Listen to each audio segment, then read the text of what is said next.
Alors bonsoir à tous, bienvenue à cette masterclass. Je ne sais pas si vous me connaissez, moi je suis Alexandre Lutti. Aujourd'hui je serai un peu chef d'orchestre de ce qui va se passer. Ça va être une petite conférence ensemble qu'on va vivre de 1 heure et demie. Donc voilà, vous êtes venus pour entendre parler un petit peu de la vie des youtubeurs, de savoir un petit peu toutes les backstage, de comprendre un petit peu comment tout ça, ça fonctionne. Donc aujourd'hui c'est la toute première masterclass qu'on organise ici pour cette saison. Donc voilà, il va y avoir plusieurs intervenants, dont évidemment Aymeric dit et Pierre qui est à l'origine de tout ça. C'est pour ça que vous êtes ici. Alors on va, moi j'ai l'habitude d'organiser des scènes et de faire avec un public qui va faire beaucoup de bruit. Ici, comme vous l'avez compris, on va pas applaudir très très fort. Mais on va quand même se faire un petit exercice, d'accord? On va faire un petit exercice d'intensité pour vous faire applaudir, se mettre un peu dans un mood de tout va bien. On n'est pas en conférence, on n'est pas non plus voilà, à la fac ou dans un amphi chiant. On est là pour partager un moment sympathique ensemble. Donc quand je ferai un, vous me ferez un petit applaudissement d'opéra, s'il vous plaît. Un petit applaudissement d'opéra, c'est très calme, allez-y. Ça tape doucement sur les mains. On a payé très cher et on respecte ce qui se passe sur salle, doucement. Quand on fera deux, on fera un applaudissement un petit peu plus fort, genre un match de tennis. Tu vois, on vient de marquer un point, on est content, ça applaudit, mais on a quand même payé 400 balles la place, donc on peut pas applaudir trop fort non plus. Allez-y, faites-moi un petit deux. Très bien. Quand je ferai 3, on fera l'ambiance qui aura au maximum ici ce soir, c'est-à-dire une ambiance où voilà, il y a Aymeric et Pierre qui arrivent, vous faites ouais, je veux jouer à Minecraft, faites le 3, faites du bruit un peu. Très bien, très bien. Et enfin, quand je ferai 4, on fera un bruit que normalement on ne fait pas au Forum des images et personne ne va comprendre pourquoi ça fait autant de bruit dans ce bâtiment, ok? C'est parti.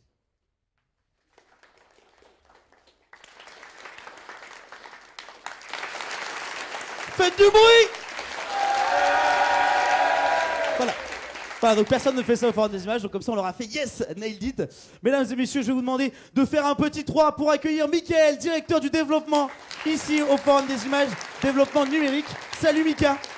Merci. Est-ce qu'on t'entend? Vous entendez Mickaël? Vous m'entendez? Faites-lui Niveau peur et 4, dites tous parfait. bonjour Mickaël. Allez, bon courage. Merci, c'était une parfaite introduction, comme ça tout le monde me connaît. Ce qu'il n'a pas dit, c'est mon nom de famille, Schwerzinski, qui est un peu plus long. J'ai pas de nom de scène de youtubeur. J'ai retenu, donc bien sûr, notre invité d'honneur, Aymeric Pierre sera là, l'utile animateur que vous connaissez tous, et on aura aussi la chance d'avoir Bill Silverlight, si je me suis pas trompé. Il ne s'est pas trompé, on peut l'applaudir. Voilà, Merci c'est déjà Bravo. compliqué. Alors, moi je serai très rapide puisque c'est pas le cœur de la masterclass, mais comme vous êtes ici au forum, et peut-être pour certains d'entre vous c'est une première fois, je voulais vous dire rapidement qui nous sommes et ce qu'on fait bien sûr à l'année. Donc le Forum des images est une institution culturelle de la ville de Paris dédiée à toutes les formes d'images, festivals, rencontres, masterclass, mais on a et offres éducatives. On a lancé il y a quelques jours, seulement 48 heures, une grande école dédiée à la création numérique pour les 12-18 ans qui peuvent apprendre aussi bien le jeu vidéo que le montage ou l'animation 3D. Ça, c'est une nouveauté. Ce rendez-vous, c'est la première masterclass qu'on voulait liée à New Images. Ça veut dire, sans avoir besoin de le traduire, c'est notre festival phare dédié à la création numérique. Et dans l'idée d'avoir un lien mensuel et de donner une place à tous les artistes, en plus des cinéastes qu'on accueille à l'année, l'idée c'était de voir la diversité de la création. Et bien sûr, on a commencé avec Aymeric Pierre autour de la création et du jeu vidéo. Je voulais remercier naturellement notre coproducteur partenaire de ce premier masterclass, sans qui voilà, nous n'aurions pas pu le lancer, l'AFM Téléthon. Donc je vais me décaler, vous pouvez l'applaudir. Voilà, ici. Je suis juste à côté du logo. Je remercie bien sûr François Lamy, vice-président de l'AFM Téléthon, et de façon un peu exceptionnelle, ma femme, voilà, qui porte mon nom, Schwerzinski. C'est un peu compliqué, c'est comme un nom de scène, voilà, qu'il faut remercier aussi. Vous pouvez l'applaudir. J'espère que j'ai rien oublié et je vous laisse bien sûr en présence de nos chers amis. Bonne masterclass. Merci beaucoup Mika, on peut l'applaudir bien fort, merci à lui. Et merci pour cette organisation de première masterclass. Donc voilà, sans plus attendre, on va passer ensemble 1 heure et demie, on va débattre de sujets. Mais avant ça, vous le connaissez, Aymeric, il aime bien parler tout seul. Donc je vais vous demander de faire un maximum d'applaudissements pour Pierre, s'il vous plaît, qui va venir tout simplement nous parler de son parcours de youtubeur. On va le laisser seul pendant 20 minutes, ne vous inquiétez pas. Dès qu'il partira dans son monologue, on sera vite de retour. Salut Aymeric, comment ça va? Bonsoir à tous. Tu es en forme? Tu veux pas me prêter un peu de ta voix? Parce que tu vois, la mienne a disparu malheureusement. Désolé. C'est vrai qu'on aura le buzzer à non pour plus tard. Bon, tout le monde va bien? Tout le monde a trouvé le forum des images? C'est bon? Parce que j'ai eu plein de questions sur Twitter. C'était assez terrible. Donc ce soir, on va parler de mon parcours. On va essayer de faire... Alors pas seulement, mais on va commencer dans un premier temps par parler de ça. On va essayer de faire court, parce que si je commence à partir dans les détails, je pense qu'il y en aurait pour 5 heures. Hein, à 1h du matin, on y sera encore. Que que dire sur mon parcours? Déjà, est-ce que dans la salle, tout le monde connaît le milieu de YouTube? Est-ce qu'il y a des gens qui sont complètement en dehors du milieu? Non, c'est bon, vous avez tous entendu parler? Si, quelques-uns des accompagnateurs. Bon, pour faire très très simple, pour me présenter, pour ceux qui ne me connaisseraient pas, donc moi c'est Pierre, je fais des vidéos de jeux vidéo, voilà. On parlera après de l'image que les gens en ont. 1 400 000 abonnés, ça fait 6 ans que je fais ça. Et j'ai pu voir un petit peu l'évolution de ce métier au cours des 6 années qui se sont écoulées. On en parlera après avec les invités qui sont ici, à savoir Bill Servait et Lutti, qui ont eu des parcours un petit peu différents. Mais on va commencer directement par l'image du youtubeur, surtout du youtubeur gaming. Je suppose, à votre avis, première question, combien vous pensez que je passe de temps à jouer au jeu sur une journée standard?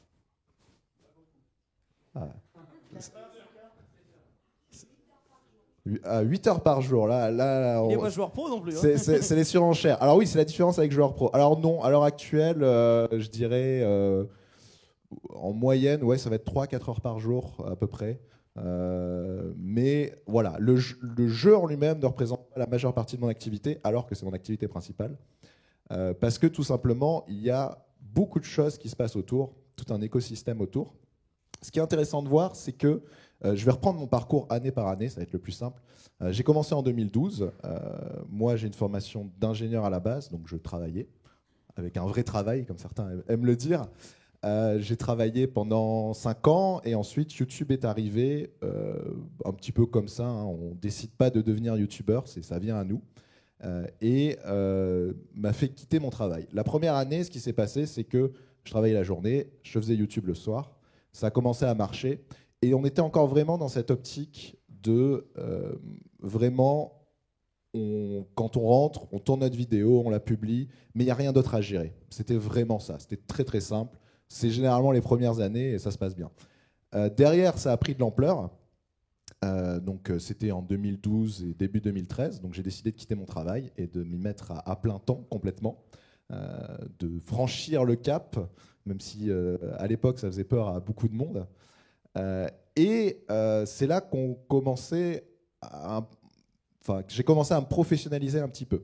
Alors il faut savoir qu'à l'époque, je crois, de personnes qui faisaient YouTube à plein temps, en tout cas dans le gaming, ça se comptait presque sur les doigts d'une main. C'était peut-être un petit peu plus, une vingtaine, trentaine de personnes. Donc c'était vraiment un tout petit microcosmos.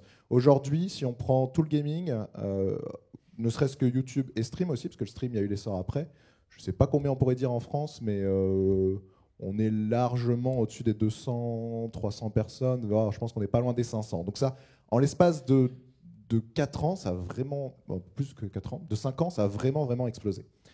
La première année, ça a toujours été, c'est l'année, quand je dis la première année, c'est quand je suis passé à plein temps. C'est l'année dont j'en garde les meilleurs souvenirs de mon métier. C'est toujours l'année qui se passe bien puisqu'on a quitté notre travail, on est à temps plein chez nous, on peut enfin avoir la vie rêvée de youtubeur, à savoir se lever à midi sans avoir de patron à qui dire bon, je suis arrivé en retard aujourd'hui. Donc c'était plutôt agréable derrière... tout notre temps est consacré à la création, on va dire, qui consiste en fait tout simplement, alors moi comme je fais des vidéos sur Minecraft, chaque parcours est différent, mais je pense qu'on peut avoir une certaine similitude, qui consistait à créer du contenu, le mettre en ligne, regarder les commentaires des gens, s'amuser et réagir en conséquence, mais il y avait peu de gestion derrière, c'est-à-dire que le milieu c'était pas encore professionnalisé. Là on parle plutôt de 2013, j'ai envie de dire, même 2014. Je ne vous ai pas fait des super slides récapitulatifs, etc. Mais je dis que c'est plus simple pour suivre. Et parce que aussi, c'est un point qui est très important dans notre métier, c'est l'improvisation. Beaucoup de gens pensent qu'on écrit nos vidéos à l'avance, ou prenons le cas de Lutti aussi. Par exemple, Lutti n'a pas du tout écrit ce qu'il avait fait quand il est venu sur scène là. Il n'a pas du tout écrit. C'était prêt, il ment. Non, je rigole, j'étais pas prêt. C'est beaucoup d'improvisation, notre métier. Ça pourrait se mettre en parallèle. Et je pense que certains sont peut-être aidés s'ils ont fait du théâtre ou ce genre de choses, parce que c'est vraiment beaucoup d'impro. Surtout, moi, par exemple, j'ai basculé maintenant plus dans le stream aujourd'hui, et c'est purement de l'impro. Et c'est la partie qui est un petit peu agréable. Certains écrivent beaucoup plus leurs vidéos. On en parlera après avec l'exemple de Bill Silverlight, qui est là. Mais donc voilà. Donc voilà pourquoi c'était la petite parenthèse, pourquoi je vous ai pas fait de slide, parce que là je suis en impro.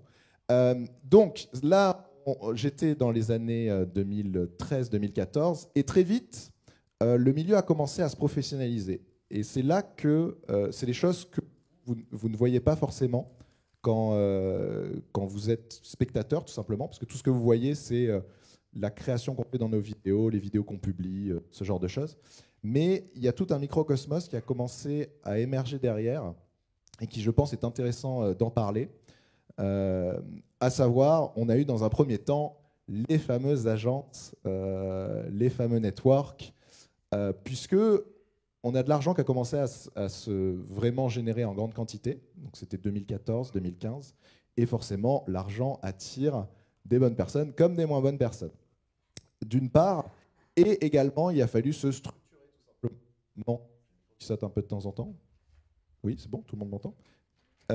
Il a fallu se structurer au bout d'un moment, et c'est la partie qu'on découvre en fait sur le tas et qui fait que, au fur et à mesure, et moi ça a été 2014-2015, quand j'étais à 90% de mon temps était consacré à ma chaîne YouTube, et ben ça commençait à basculer à 80%, 70%, 60%.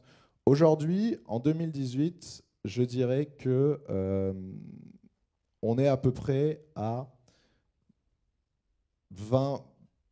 30% de mon temps est pour la chaîne YouTube. Voilà, c'est à peu près ça. Le reste, ça va être consacré à tout l'administratif, ça va être consacré à tout ce qui tourne autour, toutes les OP notamment. Donc ça, c'est quelque chose qui est arrivé après. Et surtout, on a fait naître beaucoup de métiers. Ça, je pense à peut-être pour les plus jeunes d'entre vous qui sont dans la salle. C'est des métiers qui n'existaient pas il y a encore... pas sous cette forme-là, en tout cas. Il y a encore 4-5 ans. L'outil en fait partie, tiens, d'ailleurs. On en parlera un petit peu. Mais qui était, par exemple, être animateur. On a des agents qui sont apparus autour. On a même tout ce qui est comptabilité, par exemple. Ça a été très dur pendant un moment de trouver un bon comptable qui comprenne ce qu'on faisait. Les monteurs aussi. Ça, c'est quelque chose... moi, par exemple, jusqu'à cette année, je montais intégralement toutes mes vidéos. Et depuis cette année, j'ai un monteur qui s'en occupe. Et ça permet de libérer du temps. Donc aujourd'hui, voilà, ce que vous ne voyez pas et qui se passe derrière, c'est vraiment la partie... toute la partie création ne dure que 20-30% de notre temps. Et le reste, c'est tous les plus qu'on a autour. Je vérifie juste le temps, parce que j'ai tendance à souvent... non, ça va, on est dans les temps, on est tranquille. Donc, je réfléchis un petit peu sur quels aspects sont importants. Après ça, on le verra avec vos questions si vous voulez savoir des choses plutôt précises. Mais aujourd'hui, on est avant tout, je pense, des entrepreneurs, même si beaucoup ne nous prennent pas trop au sérieux, et des influenceurs, comme les gens aiment nous appeler. Et on a un petit peu toutes ces casquettes qui ne consistent plus qu'à juste créer du contenu, mais également faire de la promotion, ce genre de choses. On s'est énormément... Excusez-moi. On s'est énormément professionnalisé dans le secteur. Et c'est cette partie-là qui est, je pense, le plus intéressante. Mais de toute façon, je vais sans plus tarder inviter Lutti et Bill Silverlight, que vous connaissez. Alors, coucou. Voilà, Lutti, il a déjà parlé. Bill Silverlight, je vais le présenter vite fait et on va s'asseoir. Ouais. Bill Silverlight, il fait des vidéos Minecraft. Enfin, il n'a pas que Minecraft, hein, plus maintenant. Mais il en fait depuis des vidéos 2011. Depuis 2011, c'est ça. J'étais pas né. Lutti, ouais, tu n'existais pas encore. Mais Bill, je l'ai rencontré en 2012 et je pense que c'est assez intéressant que tu parles toi aussi de ton parcours, puisqu'on a eu un parcours très similaire au début. On a fait beaucoup de choses côte à côte, on va dire, pendant quelques temps. Et maintenant, on est parti sur d'autres choses. Moi, j'ai abordé que la partie gaming en plus, mais sinon, on s'épandrait pendant des heures. Bah, je pense qu'une des grosses différences, tu parlais du fait qu'au début, c'est que de la création. et que plus ça va, plus il y a toutes les choses qui se rajoutent à côté. La gestion de communauté, de contacts, réfléchir à l'avenir avec les prochaines OP ou les prochaines émissions, les prochaines idées. Et toi, je pense que beaucoup plus rapidement que moi, tu as amorcé ton virage pour commencer à te faire plus de contacts et à faire justement autre chose que juste de la création. Et moi, c'est tout ce que je veux faire. Moi, à ce jour, tu disais tes meilleurs souvenirs, c'est cette première année où tu faisais que de la création. Moi, à ce jour, c'est ce que j'aime, c'est ce que je veux faire. Et c'est pour ça que, comme toi, j'ai un agent, comme ça, je me dis, tout ce qui est opération sponsorisée, etc., quelqu'un d'autre s'en occupe. Le montage, ça ne me dérange pas. Mais moi, tout ce que je veux faire, c'est me lever, faire des vidéos, et c'est tout. Tout ce qui est paperasse, ça me va très très bien si quelqu'un d'autre s'en occupe. Et c'est le côté peut-être entrepreneur que j'ai, et en même temps que j'ai pas autant que toi. Ouais, moi, effectivement, ce qui s'est passé également, j'en ai pas trop parlé, mais c'est qu'au fur et à mesure, en fait, et on en parlera dans une deuxième partie qui va être toutes les rencontres qu'on fait grâce au fait d'être connu, tout simplement. Très rapidement, vers 2016, j'ai commencé à me lancer sur d'autres projets. Donc on l'évoquera un petit peu après, parce que c'est des projets qui sont complètement en dehors de YouTube, qui ont fait que ça m'a grignoté un petit peu de mon temps, mais j'ai bien aimé me diversifier, aussi parce que le milieu de YouTube a beaucoup changé entre 2012 et maintenant.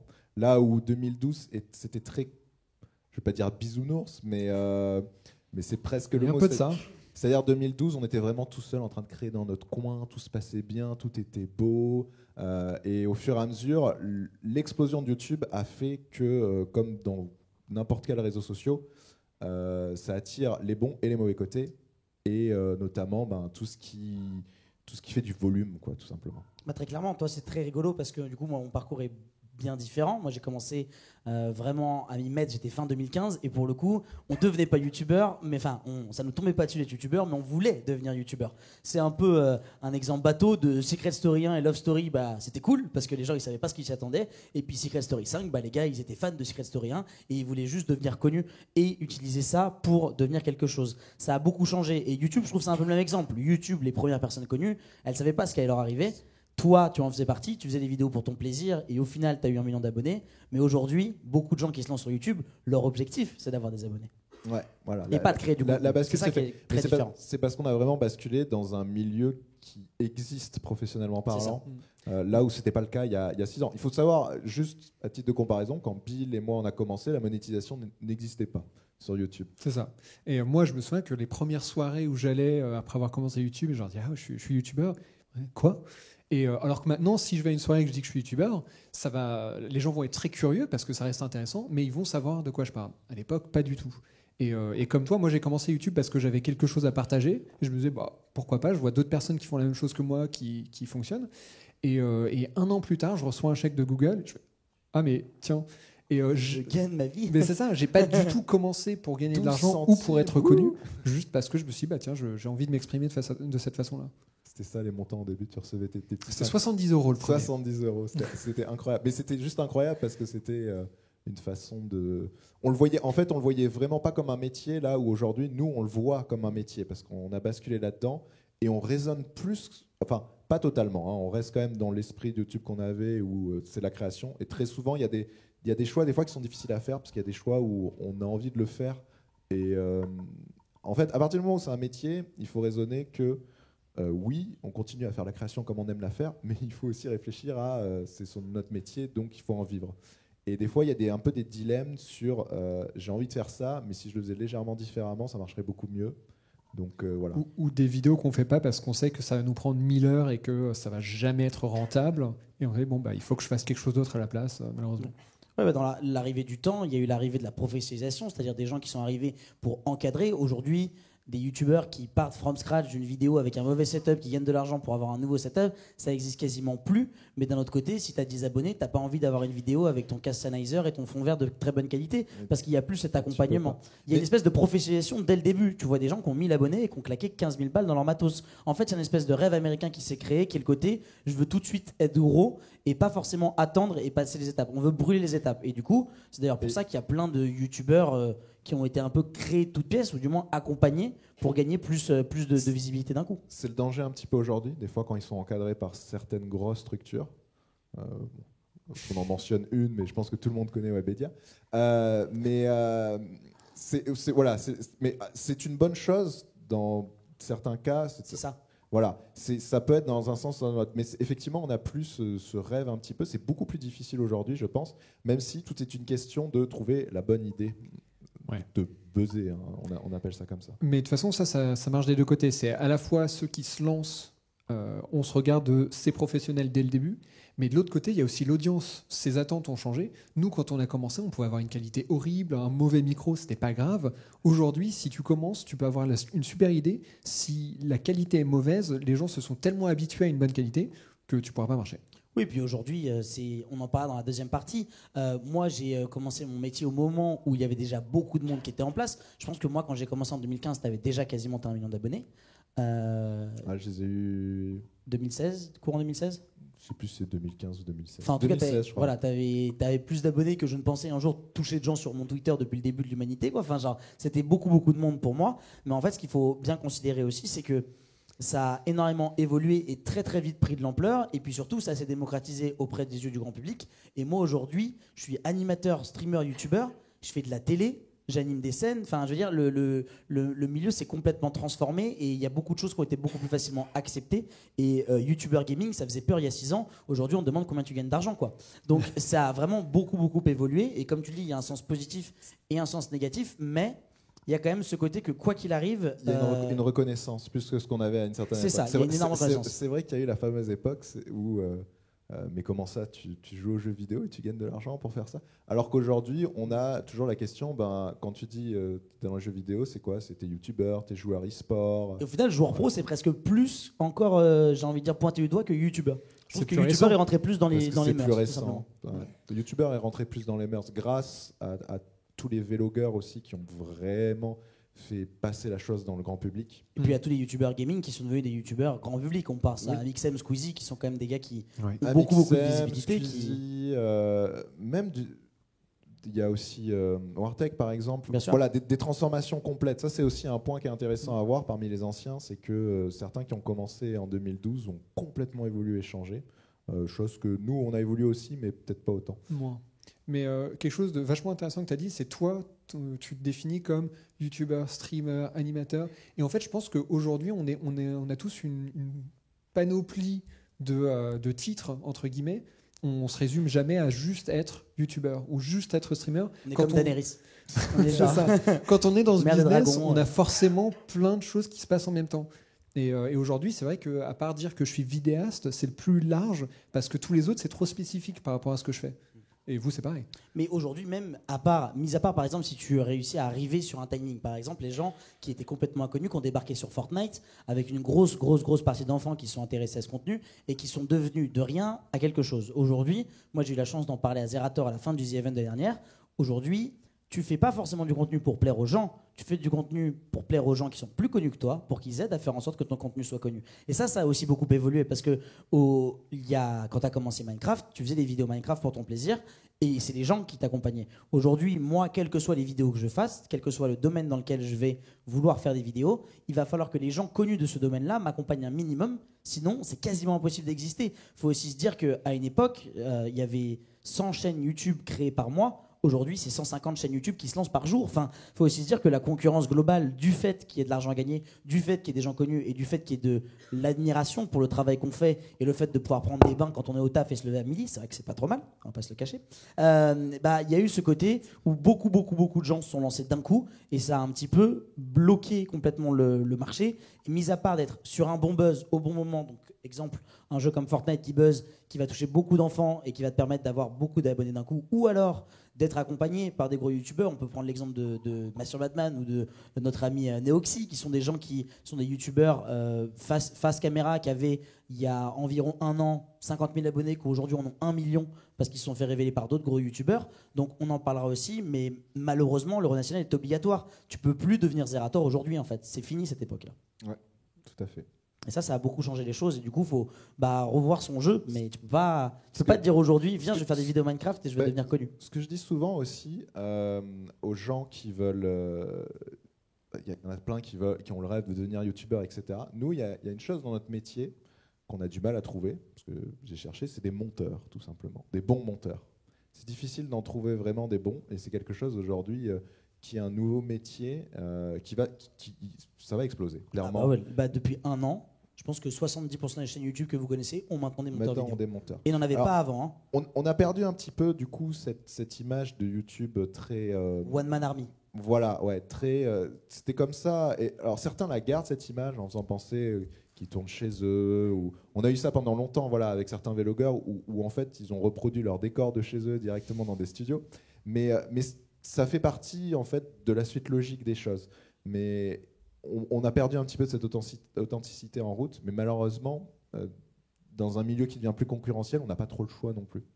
Bah, quand tu dois faire face à des gens qui sont fabriqués toutes pièces et accompagnés par des gens connus, tu peux pas être dans ta chambre avec ton papier peint moche comme on était dans What the Cut à l'époque. C'est quelque chose qui est plus envisageable aujourd'hui, alors qu'à l'époque c'était incroyable. Le décor des What the Cut était effectivement incroyable. D'un autre côté, si tu commences avec un décor de fou, avec une qualité de dingue, faut trouver le juste milieu, parce que pour moi, aujourd'hui tu es youtubeur gaming, tu commences avec le même matos que les plus gros youtubeurs gaming et tu as 1000 abonnés, bah tu fais de la peine malheureusement. Enfin je trouve, hein, c'est ce côté où on a l'impression que c'est quelqu'un qui croit en son rêve, qui s'investit à fond, mais qui ne s'est pas demandé.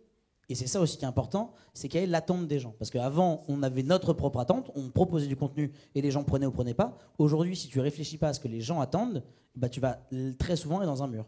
Et c'est d'ailleurs, avant qu'on pose des questions à vous, une des choses qui est particulière dans notre milieu, par rapport à certains autres milieux aussi, c'est que le seul moyen d'en vivre, c'est malheureusement d'être vraiment gros. Enfin, d'être à un stade... Oui, alors... Je ne parlais pas de mon poids, évidemment, mais d'avoir une communauté qui est quand même importante. Bien sûr. Et c'est la difficulté de ce milieu-là. Tout grossit ensemble, en fait. C'est parce qu'on fait beaucoup de vues qu'on a beaucoup de revenus, qu'on a beaucoup de dons, etc. Apporte la visibilité. Et ça, c'est quelque chose qui est vraiment difficile dans notre métier. C'est quelque chose qui fait peur aussi à certains anciens d'entre nous. C'est que forcément arrive un jour où on vieillit. Et on peut passer de mode parce qu'on est aussi centré sur certains types de jeux et que du coup, si le jeu passe de mode, il faut savoir se renouveler. Ça fait partie de notre métier aussi, c'est pas forcément évident. Moi, je sais que par exemple, j'ai fait que du Minecraft, quasiment que du Minecraft jusqu'en 2015. Et après, j'ai commencé à me diversifier parce que déjà, je commençais à en avoir un peu marre de Minecraft. Mais surtout parce qu'il faut le faire et puis parce que je pense quand on reste dans un certain profil à faire tout le temps la même chose, on perd son esprit créatif aussi. Complètement. Non, mais clairement, il faut varier pour... Minecraft a cette... Vous avez la chance, avec Minecraft, c'est quand même le jeu où tu peux être créatif. C'est presque un il a l'avantage d'avoir... Il a plusieurs modes de jeu, il a plusieurs types de gameplay, donc du coup, on peut juste passer de l'un à l'autre et cycler. Quand on est fatigué, on revient au premier et c'est bon, on est rafraîchi. Mais bon, après, il y a plein d'autres jeux créatifs ou autres. Et nous deux, on est tous les deux, par exemple, partis dans tout ce qui est gestion et aussi un petit peu tout ce qui est créatif. Et il y en a d'autres qui sont restés dans le côté aventure, etc. Ça donne des ouvertures naturelles, tout comme quelqu'un qui, par exemple, a commencé sur StarCraft. Ici, il reste dans du RTS. Il va rester dans le même genre de gameplay et peut-être la même communauté. D'ailleurs, moi, c'est même un truc qui m'étonne encore aujourd'hui, c'est que Minecraft ait toujours autant de succès, 10 ans après la sortie du jeu. Et bien heureusement. Heureusement, sinon je ne serais pas forcément là pour en parler. Mais c'est assez rigolo parce que je me souviens que déjà en 2013, on avait déjà les commentaires « Mais qu'est-ce que tu vas faire quand Minecraft ça marchera plus ?» Qu'on est 5 ans après. Tout va bien. Tout va bien. On passe, je pense, aux questions maintenant. Tout à fait. Donc, il va y avoir un slide qui va apparaître derrière nous avec les fameuses questions interdites. Les fameuses questions, vous aurez droit au... Donc on a un petit non-buzzer si on ne veut pas répondre à la question. Évidemment, la question qui n'a pas été mise, mais est-ce que Gotaga est là? La réponse est non, d'accord. Je tiens à le préciser. Qui veut poser une petite question? N'ayez pas peur, on va pas vous manger. Alors, il y a quelqu'un qui va arriver avec un micro. Et au fur et à mesure, on parlera d'autres sujets. Il y aura de nouveau des questions, donc plutôt sur le sujet dont on vient parler. Il y aura 3 phases de questions, donc ne vous inquiétez pas non plus. Bonjour. Salut. Je tiens d'ailleurs vous féliciter pour votre parcours. Pour votre début, on peut dire déjà que, plus pour Bill et IPR que Lutti, que vous êtes 2 personnes qui ont forgé ce dire de on est youtubeur, on travaille dans YouTube maintenant. C'est des vieux quoi. Non, il avait essayé d'être diplomate. Ils sont pas si vieux que ça, mais non. tu as dit quelque chose, Pierre, c'est que il faut maintenant être une grosse personne pour pouvoir vivre de YouTube. Mais pour avoir traîné et parlé avec beaucoup de YouTubeurs qui sont pas des gros YouTubeurs, comme tu peux y penser à 1 million d'abonnés, 1,4 million d'abonnés, qui sont entre 15 et 20 000 abonnés, et eux aussi arrivent à vivre de YouTube. Mais quand je parle de vivre de YouTube, c'est de vivre avec un appartement, des revenus, pouvoir manger à leur faim, et tout ça de façon aisée. Donc ça serait quoi ton ressenti par rapport à ça? Comment tu le prendrais, entre guillemets? Alors, Ils doivent avoir quand même peu de vidéos non sponsorisées hein, pour avoir alors, souvent en vivre entre 15 clairement, et ils ont 20 pas 000 beaucoup de sponsors. soit ils arrivent à avoir un. Les abonnés, ça reste un chiffre, mais le plus important, C'est le nombre de vues. le nerf de la guerre, c'est le nombre de vues. C'est vraiment ça qui fait ta monétisation, les OPSP. Alors, je ne saurais pas trop te dire, mais aujourd'hui, en dessous de. C'est quoi le chiffre? Pouvoir en vivre pour au moins payer un loyer et bouffer. Par vue par mois, tu dirais? Ouais. Je passe entre. Encore une fois, ça dépend. J'imagine il faudrait que tu nous détailles un petit peu comment Mais- ils monétisent leur chaîne, parce que ça peut être entre 500 000 et 1 million. Mais c'est vrai qu'il y Ouais, a beaucoup de je petites dirais- applications. Je dirais, ouais, c'est. 500 000, 1 million de vues par mois. Et il y a beaucoup de petites applications qui te payent pour faire. 500 000, c'est faisable. Genre, ils te payent 100 Mais balles la le- vidéo pour faire un pré-roll et dire bonjour, allez télécharger cette appli. Et après, tu fais ta vidéo. Ça C'est existe. ça, c'est qu'en soi, moi, les revenus de pub de YouTube, c'est 30% de mes revenus. Ouais, c'est pareil. Voilà. Moi, c'est 0% de mes revenus. Et hein, ça, c'est une c'est grosse l'argent différence, YouTube, par vraiment. exemple, Non, mais vraiment, je te jure. par rapport à quand on a commencé en 2013, par exemple, C'était c'était 100%. 100%. Les OP Et, n'existaient pas. ouais. Alors, voilà, faudrait savoir ça. Après, on faudrait savoir aussi s'ils déclarent ses revenus, mais ça, c'est une autre question. Alors oui, pour te dire, ils sont assez à cheval sur la compta. Hein. Ok, donc à voir. Mais avec des OP. Aujourd'hui, en fait, oui, je te dis qu'il faut être assez gros, mais si vraiment tu te débrouilles très bien, que tu es un bon commercial, entre guillemets, ou ce genre de choses, tu peux réussir en fait à trouver ta source de revenus, non pas dans la vue, mais dans ce que tu vas faire à côté, les OP, ce genre de choses. Puis surtout, ce qui est intéressant aussi, c'est comme les gros youtubeurs deviennent de plus en plus chers, il y a de plus en plus de petites marques qui vont vers des petits youtubeurs qui se disent bon, ça c'est que 15 000 vues certes, mais dis 15 000 vues, dis que les gens sont peut-être un peu plus.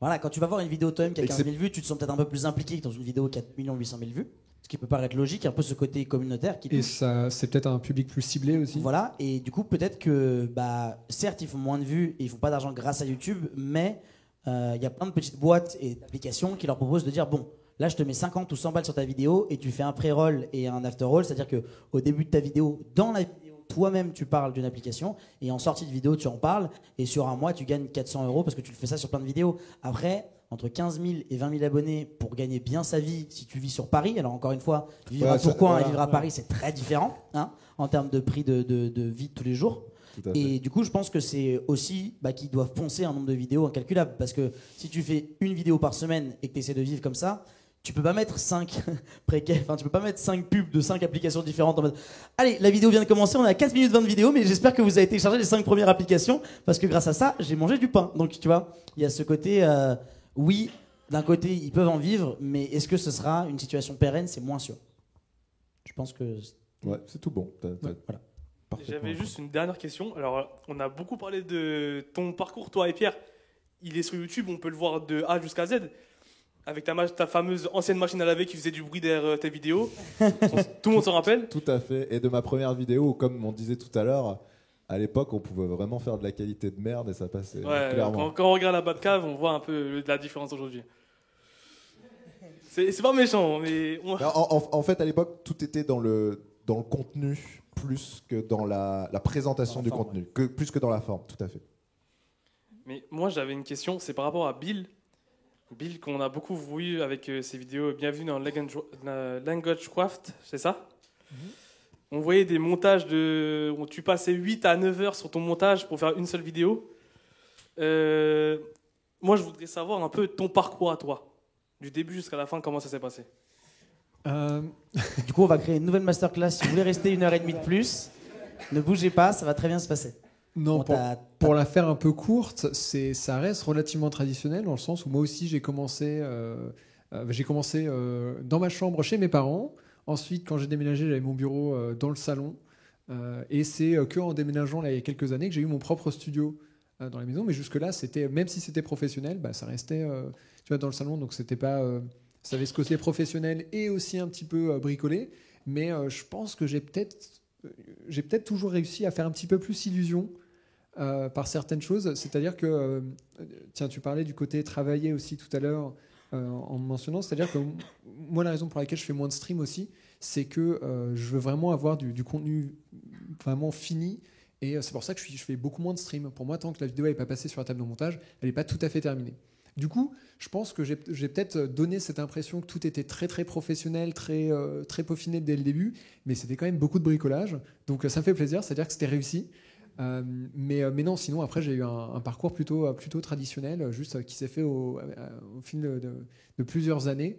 Mais je passais 8 heures sur mes montages et ça faisait illusion, quoi. D'accord. Juste une dernière question. Est-ce qu'on peut acheter le bouton GG quelque part, s'il vous plaît? Comment? Le bouton GG que tu avais avant, est-ce qu'on peut l'acheter quelque part? Je crois il était en rupture de stock pendant une éternité. Ça se vend, c'est le truc qui fait GG. C'est ça. Ouais, il doit se revendre. À un Ça moment, existe, il était en rupture de stock pendant très longtemps. Mais je pense que ça se revend. Ouais. Bon, en tout cas, merci beaucoup pour tes questions. Je t'ai interrompu évidemment parce que c'est pour passer un peu la parole à tout le monde. Mais merci beaucoup, on peut l'applaudir. Merci à lui d'avoir pris la parole et d'avoir osé poser ces questions. Est-ce qu'il y en a d'autres, du coup, des questions un peu plus sur le parcours, sur l'ancienneté, sur ce genre de choses? On parlera un peu plus du relationnel après. Levez bien haut la main, voilà. On vous rappelle ne pas dire les questions interdites. Alors ne vous battez pas, on va commencer ici. On prendra juste après. Si tu peux déjà lui donner le micro si vous voulez. Bonsoir. Salut. Moi, j'avais une question par rapport à l'association que tu as créée avec Aurélien Sama, Bill, etc., Kids Code. Est-ce que tu penses que vous avez créé ça vis-à-vis qu'en France, en fait, il y a un retard au niveau pas l'éducation informatique, mais au niveau de tout ce qui est code, etc., et qu'il fallait un peu vulgariser et aussi faire la promotion de ça auprès des jeunes via Minecraft? Alors, c'est un projet effectivement qu'on a eu en commun. C'était pas une association, mais une société qui est toujours là. Tu peux expliquer ce que c'est du coup? Alors, pour faire très simple, pour ceux qui ne connaissent pas, l'idée, on s'est associé avec... alors, c'est très rigolo. Pour faire très simple dans l'histoire, les deux personnes à qui on s'est associé, il y en a un, maintenant c'est notre agent. Rien à voir. Et qu'on a rencontré par hasard il y a 3 ans, qui sont des entrepreneurs. Il y en a un qui était professeur, en fait. L'idée, c'est de développer un outil qui ressemble un petit peu à Minecraft pour utiliser le côté créatif de Minecraft, l'introduire chez les enfants à l'école, plutôt en section plutôt primaire et collège, pour proposer une méthode d'apprentissage différente plutôt que les cours magistraux traditionnels qu'on connaît. C'est-à-dire en fonctionnement notamment avec les méthodes Freinet, Montessori, etc. C'est Comme ça. ces écoles-là, les travails en groupe. Donc l'idée de base c'est ça, et on a créé un logiciel qui s'appelle Kids Code pour les professeurs, pour les élèves, pour justement apprendre en s'amusant. C'est ça l'idée. C'est ça, on Il y a va la en faire partie un code. outil d'enseignement en fait. Petit code qui est dedans parce qu'aujourd'hui l'apprentissage du code est essentiel chez les enfants. On est dans un monde où l'informatique est présent partout. Mais à la base, c'était vraiment pour tout, absolument tout, tous les matières magistrales, tout l'apprentissage. Le code fait que partie de ça. C'est toujours en cours. On a sorti la bêta récemment. Voilà, une bêta a été ressortie récemment. Alors nous, on n'est pas à la tête du projet, donc On est les conseillers. on est les conseillers, mais pas forcément les décisionnaires. Donc pour l'instant, de toute façon, il y aura des nouvelles d'ici quelques temps là-dessus. Merci. Merci beaucoup pour ta question. Une autre question peut-être? Merci, on peut l'applaudir en effet. Petite question qui... Alors si vous avez des questions aussi qui sont un peu plus globales, n'hésitez pas à les retenir parce qu'on aura 3 phases de questions. Donc oui, monsieur tout à fait. Justement, c'est une question globale. Tout d'abord, je voulais juste remercier Pierre parce que j'ai grandi avec ces vidéos. Non, mais je tenais à vous remercier sincèrement. Voilà, je sais que la dernière fois, on a... des heures de... Non, mais sincèrement. Mais, voilà. juste avant que tu poses ta question, c'est une chose qui est très rigolote dans l'évolution de mon métier, c'est que j'ai vu au fil des années, à force de faire des conventions, la moyenne d'âge évoluer, des gens qui faisaient la queue pour signer des autographes. Et aussi, maintenant, quand je croise des gens, j'en ai énormément qui me disent j'ai fait une partie de mon enfance avec toi. Quoi. C'est très rigolo à... Ouais, c'était trop drôle. On est rentrés ensemble une fois, on a croisé quelqu'un qui m'a reconnu moi, et qui était en mode ah l'utile, là tu et tout, il te fait et Pierre, je t'ai jamais vu, mais qu'est-ce que je t'ai écouté quand j'étais gamin, quand il n'y avait pas encore de caméra sur tes vidéos quoi. Donc, ouais, voilà, c'est très rigolo, c'est quelque chose qui revient souvent et c'est quelque chose qui fait plaisir. Donc vas-y, pose ta question du coup.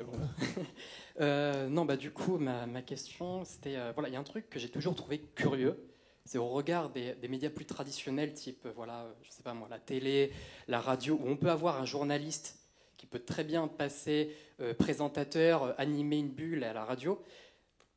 YouTube, quand un youtubeur, un vidéaste, ou le nouveau terme, c'est comment ça s'appelle, influenceur, arrive à trouver un concept qui génère des vues et des abonnés, il arrive à capitaliser autour de ça, il sera difficile, plus ou moins difficile pour lui, à un certain moment, de revenir en arrière et de changer de concept, de changer de direction.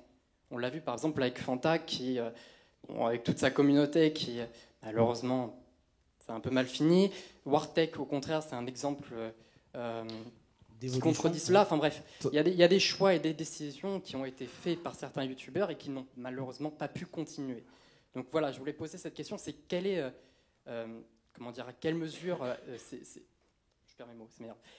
Ouais, oui, je vois ce que tu veux dire. Bisous à Diablo X9. Voilà, exactement, des choses comme ça. Par exemple, Diablo X9, c'est tout bête, mais en fait, de tous ces vieux youtubeurs, on va dire, il y en a énormément qui sont reconvertis. Diablo X9, aujourd'hui, il fait de la radio, de la radio suisse, et il a trouvé son nouveau chemin. C'est effectivement... Justement, j'ai retrouvé mes mots, pardonnez-moi. C'était par rapport à ça, c'est que quand quelqu'un veut changer, en tout cas dans YouTube, il perd entre guillemets toute sa communauté. Enfin, il y a une certaine partie de sa communauté qui ne va pas forcément le suivre. Qui va perdre, oui. Contrairement à un journaliste, etc. Donc je voulais savoir dans quelle mesure, est-ce que c'est à cause de YouTube qui favorise le format ? Est-ce que c'est les viewers qui ne sont pas forcément habitués à cela ? Je pense que c'est entre autres dû au fait qu'on est sur Internet et que sur Internet, les gens ont... Il y a tellement de choix. C'est ça, ils ont beaucoup de choix, ils ont une durée d'attention une durée de vie comme un jeu vidéo, quoi. Minuscule. Et du coup, c'est tellement facile pour eux de se dire je me suis un peu lassé ou quelque chose, je vais aller regarder ailleurs. Et en fait, ils vont pas revenir. Alors que s'ils zappent à la télé, ils vont forcément finir par revenir sur une chaîne, retomber sur un présentateur et dire ah oui, c'est vrai, qu'est-ce qu'il fait en ce moment ? Sur YouTube, il y a tellement de choix que c'est plus compliqué. Il y a autre chose qui est très très très important, c'est la moyenne d'âge. Chez YouTube, les viewers sont plutôt jeunes. On est généralement dans la génération moins de 30 ans. Là où à la télé ou la radio, on est plutôt dans la génération, pas plus de 30 ans, mais dans certains cas, oui. Et en fait, ce qui se passe, ça c'est plus sociologique, on va dire, c'est que notamment les enfants, ceux qui sont jeunes, ont plutôt tendance à regarder des vidéos pour le thème plus que pour la personne. C'est normal, à leur âge, ils vont regarder du Minecraft parce qu'ils veulent voir du Minecraft. Et après, ils accrochent plus à certaines personnes. Chose que tu auras moins en vieillissant. Et aujourd'hui, pour te donner un exemple, moi, j'ai tenté de basculer un moment parce que Minecraft, j'en avais un petit peu marre. Bon, j'en refais aujourd'hui parce que c'est un peu le retour aux sources et parce que j'ai envie d'en refaire. Mais quand j'ai fait cette bascule, effectivement, tu perds une partie de ta communauté en route parce que ça, ta communauté, tu l'as construite sur le jeu sur lequel tu étais connu. Alors, c'est pas le cas pour certaines personnes qui font du généraliste, mais forcément. Je vais prendre Squeezie par exemple, en exemple, qui n'a pas perdu sa communauté, même si à un moment il a basculé un petit peu son format. Mais au final, ceux qui restent, et tu t'en aperçois dans les stats, c'est plutôt les vieux. Quand je dis les vieux, c'est les plus de 18, plus de 20 ans. Parce que ces gens-là ont plutôt tendance à s'accrocher à la personne qu'au contenu en lui-même. Donc, pour moi, la différence, elle est là par rapport aux présentateurs télé, par rapport aux animateurs radio. C'est plus une question plus sociologique, on va dire, d'âge qui fait que... avec l'âge, il y a aussi les intérêts, les centres d'intérêt. C'est-à-dire que quelqu'un qui a 15, 16, 17, 18 ans, il est encore un petit peu en train de se trouver. Et peut-être que demain, ce qui va l'intéresser, c'est plus les jeux vidéo, c'est les voitures. Et du coup, il va complètement zapper ça. Alors quelqu'un qui a 25, 30 ans, s'il s'intéresse aux jeux vidéo, il y a des chances que dans 2 semaines, il s'intéressera toujours aux jeux vidéo. Du coup, je pense que cette différence d'âge change aussi cette donnée-là. Ouais, pour moi, il y a aussi la réponse de l'explosion régionale de YouTube quand même qui, certes, on le sait, il y a des gens qui, depuis tout le temps, sont jeunes et qui ont vieilli avec YouTube. On en fait partie, pour la majeure partie d'entre nous, on a plus de 18 ans. Je crois qu'on a même tous plus de 18 ans dans la salle et qu'en soi, du coup, forcément, on a découvert YouTube quand on avait 12-13 ans. Mais là, le nombre de gens qui ont entre 7 et 12 ans qui regardent YouTube et qui ne regardent pas du tout la télévision, mis à part pour les dessins animés, c'est hallucinant en fait. Donc, du coup, même plus les dessins animés, hein. Même sur YouTube, ça se fait maintenant. Mon gosse de 3 ans, il demande, de temps en temps, il demande de regarder le monde des Titounis là, sur YouTube pour les comptines. C'est ça, les vidéos qui ont le plus de vues, c'est des comptines d'enfants. C'est les comptines d'enfants, c'est incroyable ça. Et donc du coup, il y a non seulement le fait qu'il y ait toujours de plus en plus d'enfants qui va créer une espèce de fissure entre les gens qui ont une communauté, on va dire, je vais pas dire senior, mais plus adulte, et les communautés très enfantines. Et senior sur YouTube au final. Quand tu regardes YouTube depuis 10 ans, t'es un senior de YouTube. On va pas se le cacher. Et enfin, il y a le côté aussi où toi, tu as 15 ans, le YouTuber que tu regardes a 16 ans. Moi, par exemple, j'ai suivi Squeezie depuis 7 ans maintenant. Et lui, il s'est pas enfermé dans quelque chose, il a réussi à évoluer. Et si la personne arrive à évoluer, mais de manière, tu vois, progressive, les gens vont le suivre. S'il doit stopper quelque chose dans lequel il s'était enfermé à vie et d'un coup switcher, là, il va perdre beaucoup de gens. Je pense que tu peux garder ta communauté si tu évolues avec ta communauté dans une... Si tu l'habitues progressivement. C'est ça, c'est pas genre en mode... tu vois, par exemple, Mathieu fait des films, qui fait des vidéos sur qui a un concept. Qu'est-ce qui se passe le jour où il fait un autre concept? Ça, c'est compliqué. Par contre, il y a des youtubeurs qui ont évolué au fur et à mesure du temps et avec leur communauté qui a également évolué, qui a également grandi. Il y a plein de gens qui ont grandi aux côtés de Squeezie aujourd'hui. Mais on a quand même beaucoup d'exemples de youtubeurs qui ont réussi à se transformer complètement. C'est ça. Et pour qui ça se passe très bien. On parlait de Mais on a aussi beaucoup d'exemples de gens qui sont partis de un peu connus à plus du tout, ou même de connus à plus du tout aussi. Il y en a vraiment des gros très anciens gros connus, il n'y en a quasiment pas. Sauf ceux qui ont décidé d'arrêter par choix personnel. Oui, parce qu'ils avaient trop de thunes et qu'ils sont barrés en Suisse. Non mais ouais, il y en a quand même beaucoup qui sont renouvelés. Donc, je pense qu'à partir du moment où tu y arrives toujours. Tu redémarres de plus bas, mais tu y arrives. Bon, on en reparlera à la fin, notamment les contacts et les habitudes restent les mêmes, même si les abonnés on fera les questions dans une deuxième partie. Juste une petite remarque pour terminer votre analyse. Il y a aussi, après je ne sais pas si c'est propre à mon compte YouTube, mais lorsque j'ai commencé YouTube aux alentours de 2012-2013, quand on regardait une vidéo, on nous suggérait toujours des vidéos d'un même YouTuber. Aujourd'hui, c'est plus des vidéos d'un même type, un même genre, un même sujet. Il y a tellement de monde qui fait des vidéos aussi maintenant. Ouais. Du coup, il y a peut-être moins cette accroche, cette liaison avec la fameuse personne, j'imagine. On est passé effectivement d'une plateforme où on allait s'abonner à des créateurs et on regardait le contenu des créateurs à une plateforme où on regarde des vidéos sur certains thèmes et la plateforme va nous présenter des vidéos sur ce thème-là, mais peu importe le créateur. C'est un choix de YouTube et qui est un choix dû au fait que ça fonctionne mieux pour eux, en tout cas, les gens cliquent plus. Hein, c'est toujours le nerf de... Faire concurrencer les youtubeurs entre eux, ça force à essayer de faire du bait, donc à faire plus de clics. C'est vraiment pour le volume global qui fait que cette méthode-là fonctionne plus. Et donc on a perdu cette identité-là. Effectivement, les gens ont plutôt tendance à... Tu le regardes, hein, aujourd'hui, et j'avais vu les stats passer, aujourd'hui, la plupart des gens, la façon dont ils naviguent sur YouTube, s'ils vont sur la page d'accueil, ils regardent qu'est-ce qu'il leur est recommandé. Et généralement, tu retrouves, quand tu suis vraiment un YouTuber, tu vas retrouver à chaque fois ses vidéos. Mais c'est comme ça que tu vas découvrir des nouvelles choses. À l'époque, pour découvrir des nouveaux YouTubers, il fallait soit aller sur les forums, soit qu'un YouTuber fasse un truc en coop. Collab. Voilà, les fameuses collabs. Soit, bon, c'est encore un peu le cas aujourd'hui. Soit qu'il fallait chercher dans la barre d'adresse directement. Est-ce qu'il y en a qui ont connu dans la salle l'époque où ta chaîne YouTube était entièrement personnalisable, où tu pouvais faire tout ce que tu voulais? Ah bah voilà, il y a des vieux YouTube. Ah, c'était la belle époque. Pour nous, c'était royal. On avait un petit peu comme notre MySpace, notre. Tu pouvais cliquer où tu voulais sur l'image. C'était incroyable ce YouTube-là. Mais bon, ça a disparu. En tout cas, merci beaucoup pour ta question. Merci à vous. Merci beaucoup. On peut l'applaudir, s'il vous plaît. Et du coup, on va continuer évidemment et parler un petit peu de pourquoi du comment.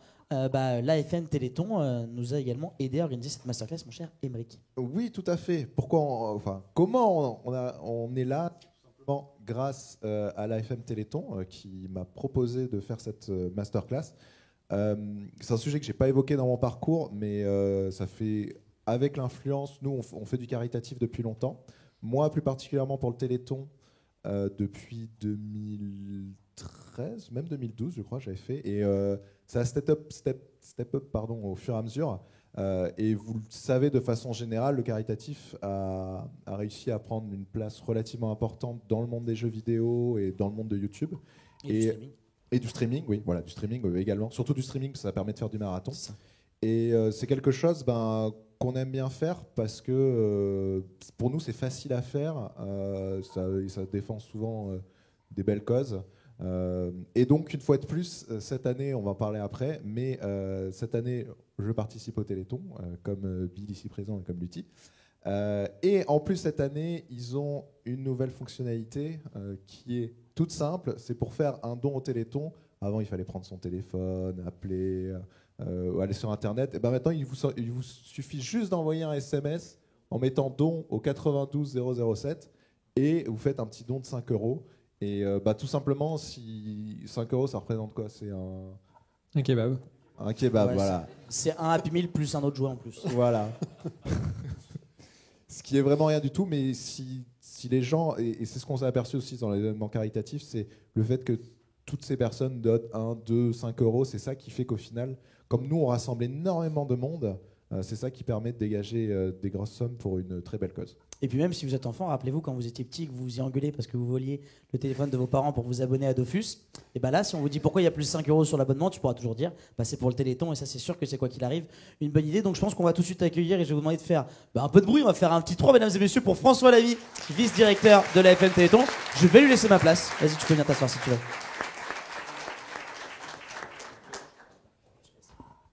Bonjour. Et bonjour à tous. Donc c'est vrai que c'est un vrai plaisir de se retrouver là aujourd'hui parmi vous, et notamment avec Aymeric qui nous suit depuis 2012, qui est à nos côtés depuis 2012. Donc j'ai un nom un peu pompeux là quand on me présente, avec la carte de visite est un peu longue.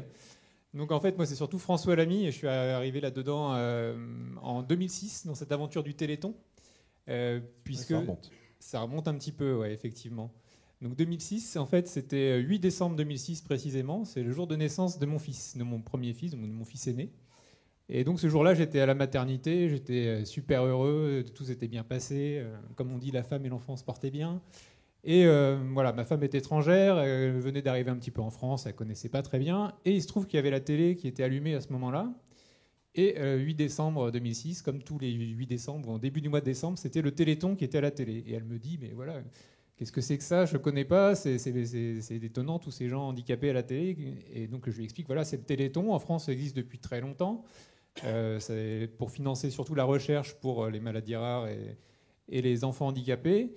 Et je lui dis, mais par contre, nous, on a une chance extraordinaire, c'est que ni toi dans ta famille, ni moi dans ma famille, nous sommes atteints de maladies génétiques. Donc voilà, c'est une cause noble, vraiment superbe, mais voilà, on n'est pas concernés directement. Donc à cette époque-là, je croyais que je savais un petit peu la génétique, comment ça fonctionnait. Et voilà, le hasard de la génétique m'a rattrapé 1 an plus tard, puisque j'ai eu le diagnostic de mon fils qui était atteint d'une maladie grave qui s'appelle la myopathie de Duchenne.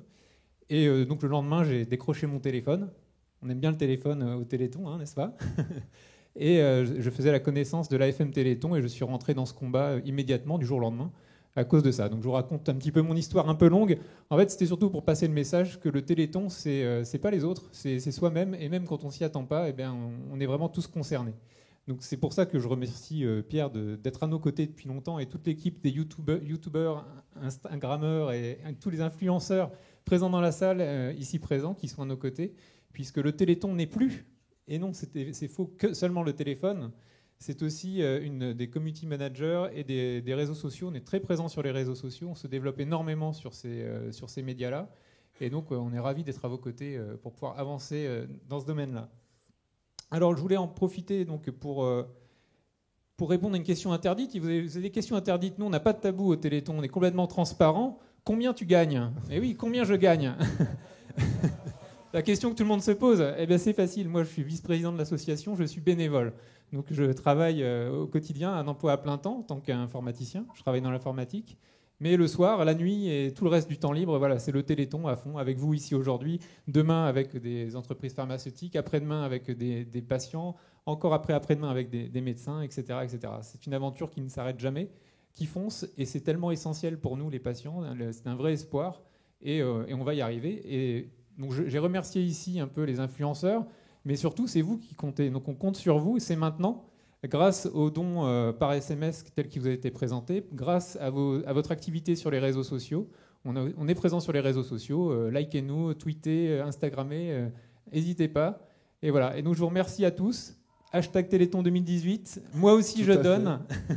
Et c'est maintenant. Merci beaucoup. On peut faire du bruit s'il vous plaît pour François Lamy. Merci beaucoup si vous voulez vous réinstaller. Et d'ailleurs, on précise que ça marche dès maintenant pour le don. Exactement. faire un Donc essai, les dates du Téléthon, ça change pas, hein, tu les connais toi? 8 et 9 décembre. 8 et 9 décembre, donc vous savez 36, Non, 37. c'est 7 et 8. Et c'est 7 et 8. 7 et 8, c'est Tu une le année, sais, hein. c'est une année bissextile. Année bissextile. etc. Pas du tout. Donc voilà, donc c'était aussi pour vous parler de ça. Si vous voulez un petit peu en parler autour de vous, sachez-le, c'est assez facile de faire un don directement par un texto plutôt que d'envoyer un vote à The Voice. Ça ne sert à rien. Votre vote ne compte pas dans la balance. Donnez plutôt pour le Téléthon. Ça, c'est important. Donc voilà, je pense que le message est passé. Et si vous avez des questions par rapport à ça, n'hésitez pas à en parler. Et on va accueillir aussi quelqu'un juste après. Parce que oui, on parlera du Téléthon un petit peu plus et du Téléthon Gaming parce que ça a pris de l'importance, mon cher Pierre, également sur Internet, sur Twitch déjà l'année dernière. Tout et à je pense fait. que cette année également. Et cette année, ça va l'être encore plus, puisque donc l'année dernière, on avait fait une partie justement en stream. Il y avait plusieurs groupes qui l'avaient fait, mais cette année, ça va être regroupé encore plus. Alors, est-ce qu'on l'accueillera tout à l'heure ou on l'accueille maintenant? Alors, je crois qu'on l'accueille juste après. On a un petit peu parlé d'abord de tout ce qui est que j'étais en rencontres. train de me dire. On va d'abord parler de tout ce qui est rencontres et un petit peu finalement comment pomper des youtubeurs pour devenir plus connus. Non, excusez-moi.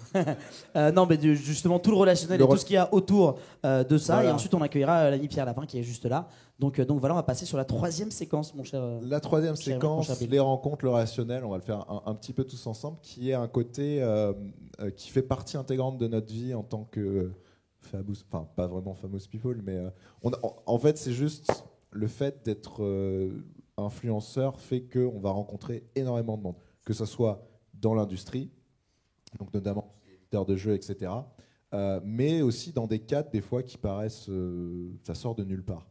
J'ai pu rencontrer. Si on m'avait dit il y a 5 ans, un jour tu croiseras Moundir à une table de poker et tu joueras avec lui, j'aurais dit what. Et pourtant c'est vrai.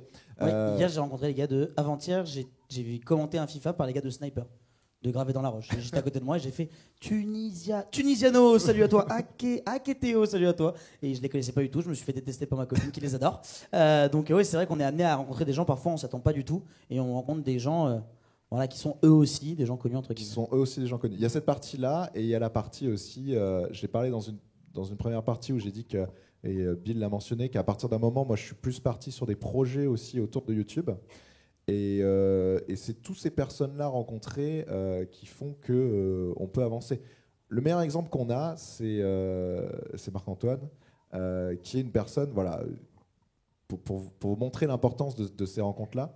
C'est une personne que j'ai rencontrée en 2015, je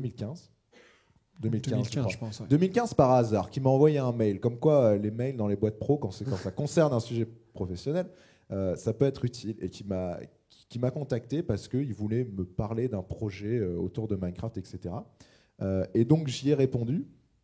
Et au final, ça concernait, à l'époque, Kidscode, en fait. C'est comme ça que Kidscode est né, où il cherchait à créer ce fameux jeu un petit peu bac à sable. Et à chaque fois qu'ils demandaient à des enfants, tout le monde leur disait Minecraft. Donc c'est comme ça que c'est parti. Ils avaient besoin de personnes qui s'y connaissaient bien en Minecraft pour savoir comment faire, tout simplement. Et donc, Marc-Antoine, on l'a rencontré comme ça. Il s'avère qu'après, moi, à ce moment-là, il faisait un tour du monde. Je l'ai rencontré quand il est revenu enfin en France, après être parti 1 an. Je l'ai rencontré et on a vachement accroché, on est devenus amis. On a même passé Noël, le jour de l'an ensemble, etc. On a commencé à monter une autre boîte sur un autre projet qui n'avait rien à voir, parce que c'est dans l'immobilier, donc absolument rien à voir. Derrière, lui est reparti au Canada. Et aujourd'hui, lui qui ne connaissait pas YouTube en 2015, aujourd'hui c'est notre agent. Donc voilà, c'est pour vous montrer que les rencontres qu'on peut faire sont super importantes. Et des rencontres, on en fait vraiment tout le temps. À chaque fois qu'il y a un événement, il y a les rencontres entre nous aussi, même si le monde de YouTube n'est pas si immense que ça, on se connaît, en tout cas on se connaît de nom, on se connaît presque tous. Oui. De rencontres, pas forcément. L'autre exemple qui est rigolo, c'est Lutti. Bonjour. Voilà, qui est là. Lutti, je le connaissais de nom, mais on ne s'était jamais rencontrés. Non. Et quand on a organisé cette masterclass, organisée avec Elsa, elle me disait oui, et puis en plus tu auras un modérateur qui sera là pour animer, etc. Et donc je dis qui c'est et tout, puis elle me dit un nom, puis ce nom me dit quelque chose. Et ben c'était Lutti. Et complètement par hasard, parce que Lutti, toi, c'est via ton père, c'est ça? Exactement. Moi, c'est bien mes parents qui travaillent tous les deux dans un lycée pour personnes handicapées moteurs à Vaucresson. Et du coup, je suis impliqué dans le Téléthon depuis des années. Un petit peu par hasard, parce qu'on discutait de qu'est-ce qu'on pouvait faire avec le Téléthon et le Twitch Game en règle générale. Et du coup, mon papa était en mode mon fiston, il fait un peu du Twitch Game, il connaît tout le monde dans le relationnel, il est pas dégueu. Parce que moi, je vais expliquer mon histoire, j'ai pas du tout fait mon parcours. Mais moi, sachez que si aujourd'hui j'en suis arrivé là, c'est que par des rencontres. Enfin, la première fois que je me suis dit que je voulais devenir streamer, j'ai organisé un tournoi avec Laure Vallée-Bully, que vous connaissez peut-être, qui est aujourd'hui host pour les LCS internationales aussi, en Europe. Et la première fois de ma vie que j'ai rencontré Chips et Noah, j'avais 14-15 ans et je leur ai ramené un paquet de chips et un paquet de Noah. Donc vraiment, j'étais vraiment très ballsy, quoi. J'ai vraiment fait ça, j'avais 15 ans. Et du coup, en fait, la première rencontre que j'ai faite, c'est avec quelqu'un qui s'appelait Protozoaire. Et en gros, pour faire simple, j'ai organisé un tournoi de League of Legends inter-école avec des potes. Avec Bully aux commentaires en 2014. Et dans la salle, il y a le gars de Egg One School qui est venu, qui est un site de coaching dans le jeu vidéo. Le gars est venu, on s'est tous les deux fait voler notre ordinateur portable sur la soirée. On s'est vu le lendemain au commissariat. 2 semaines après, j'étais en stage chez lui. Ensuite, j'ai rencontré des streamers et des youtubeurs à travers ça. La première fois que je suis arrivé chez Gamers Origin, je leur ai dit écoutez, je veux bien qu'on organise ça sur votre chaîne, mais je commente avec vous. Donc j'étais personne et je me suis retrouvé devant 4700 personnes à commenter un jeu de cartes alors que j'avais jamais dépassé le rang 12. Et le soir, ils m'ont dit j'aime bien ce que tu fais, passe les gens et on te prend chez Gamers Origin. Et tout a commencé que par des relations, que par des rencontres. De ce jour-là, environ 6 mois après, j'étais sur la scène de la PGW avec Yellowstar et Domingo avec la voix cassée devant 4000 personnes. Et j'ai fait ça va vite quand même. Donc en fait, tout est basé sur le relationnel, tout est basé sur la rencontre d'autres personnes, proposer ce que tu sais faire. Et en fait, moi j'avais la chance d'être arrivé au moment X où tous les youtubeurs savaient être youtubeurs dans leur chambre, mais tous les youtubeurs n'étaient pas très à l'aise dans ce qui concernait la scène et parler à des gens humains, en fait, tout simplement. Ils arrivent à parler à des chiffres, mais ils ont du mal à parler à des véritables humains. Et moi qui venais du théâtre d'impro, j'ai réussi à dire mais en fait, moi je veux faire ça, ça, ça. Et aujourd'hui, si j'explique mon activité, c'est plus long que le nombre d'Aenerys, comme j'ai expliqué tout à l'heure. Je suis caster de tout OPSP de mort de Webedia. Je suis caster Overwatch officiel. Je suis youtubeur. Je suis streamer indépendant. Je suis représentant d'une structure multigaming qui s'appelle Gamers Origin. Je suis modérateur de la première de l'AFM ici avec le Forum des images. Et en fait, je suis arrivé dans un moment où tout ce que je fais aujourd'hui n'existait pas il y a 3 ans et où je répondais parfaitement à la demande de toutes ces personnes. Et derrière, c'est juste parce que à chaque fois que je vois quelqu'un, je pars du principe que je l'aime bien parce que je l'aimais bien avant, vu que la plupart des gens que j'ai rencontrés, j'étais moi-même fan d'eux. Et il s'avère que j'ai été déçu par très très peu de personnes. Et donc en fait, toute ma vie est basée sur du relationnel et toutes mes réussites sont basées sur des gens qui me font confiance, qui me laissent ma chance, j'impressionne d'autres gens, qui me refont confiance, qui me donnent ma chance, et ainsi de suite, et ainsi de suite, et ainsi de suite. Voilà. Et d'une certaine façon, alors à un moins grand niveau que le tien, nous, on a rencontré aussi des personnes qui nous ont permis d'accéder à certaines choses qu'on n'aurait pas pu autrement. Donc voilà, c'est pour montrer vraiment l'importance. On pourrait penser que youtubeur, dans notre cas, ça se résume à juste faire nos vidéos, etc. Mais non, si derrière tu veux te développer, il y a toute cette partie relationnelle, rencontre. Après, même d'un point de vue personnel, c'est super enrichissant parce que par exemple, ce week-end, là, j'étais à Dublin et il y avait, pour ceux qui écoutaient la radio il y a longtemps, il y avait Julie Officiel qui a fait de la radio pendant longtemps avec Koé. Elle m'a parlé un petit peu de son parcours, etc. Et c'est super enrichissant même pour soi, en fait. Toutes ces personnes-là que tu rencontres, voilà, c'est vraiment quelque chose de bien. Nous, c'est plus facile maintenant parce qu'on est amené à les rencontrer, naturellement. Mais il y a eu une période où il fallait effectivement, comme bien toi, sûr, y aller. Et c'est vraiment important pour tous ceux qui seraient jeunes dans la salle de le dire que des fois, il faut y aller au culot. C'est ça. Et c'est comme ça que ça fonctionne. Mais toi, tu as réussi à faire le virage et à te rendre compte à quel point c'était important beaucoup plus tôt que moi. Et je pense que t'aimes plus ça. Moi, comme je disais, moi, je veux juste créer. Le reste, qu'on me laisse tranquille. Ouais, moi, j'aime bien le relationnel. mais par contre, même sans activement le rechercher, tu vas forcément entrer en contact avec des gens. Et même si tu es connu, même si tu fais des gros chiffres, si les gens en face ne t'aiment pas, ils vont pas te rappeler.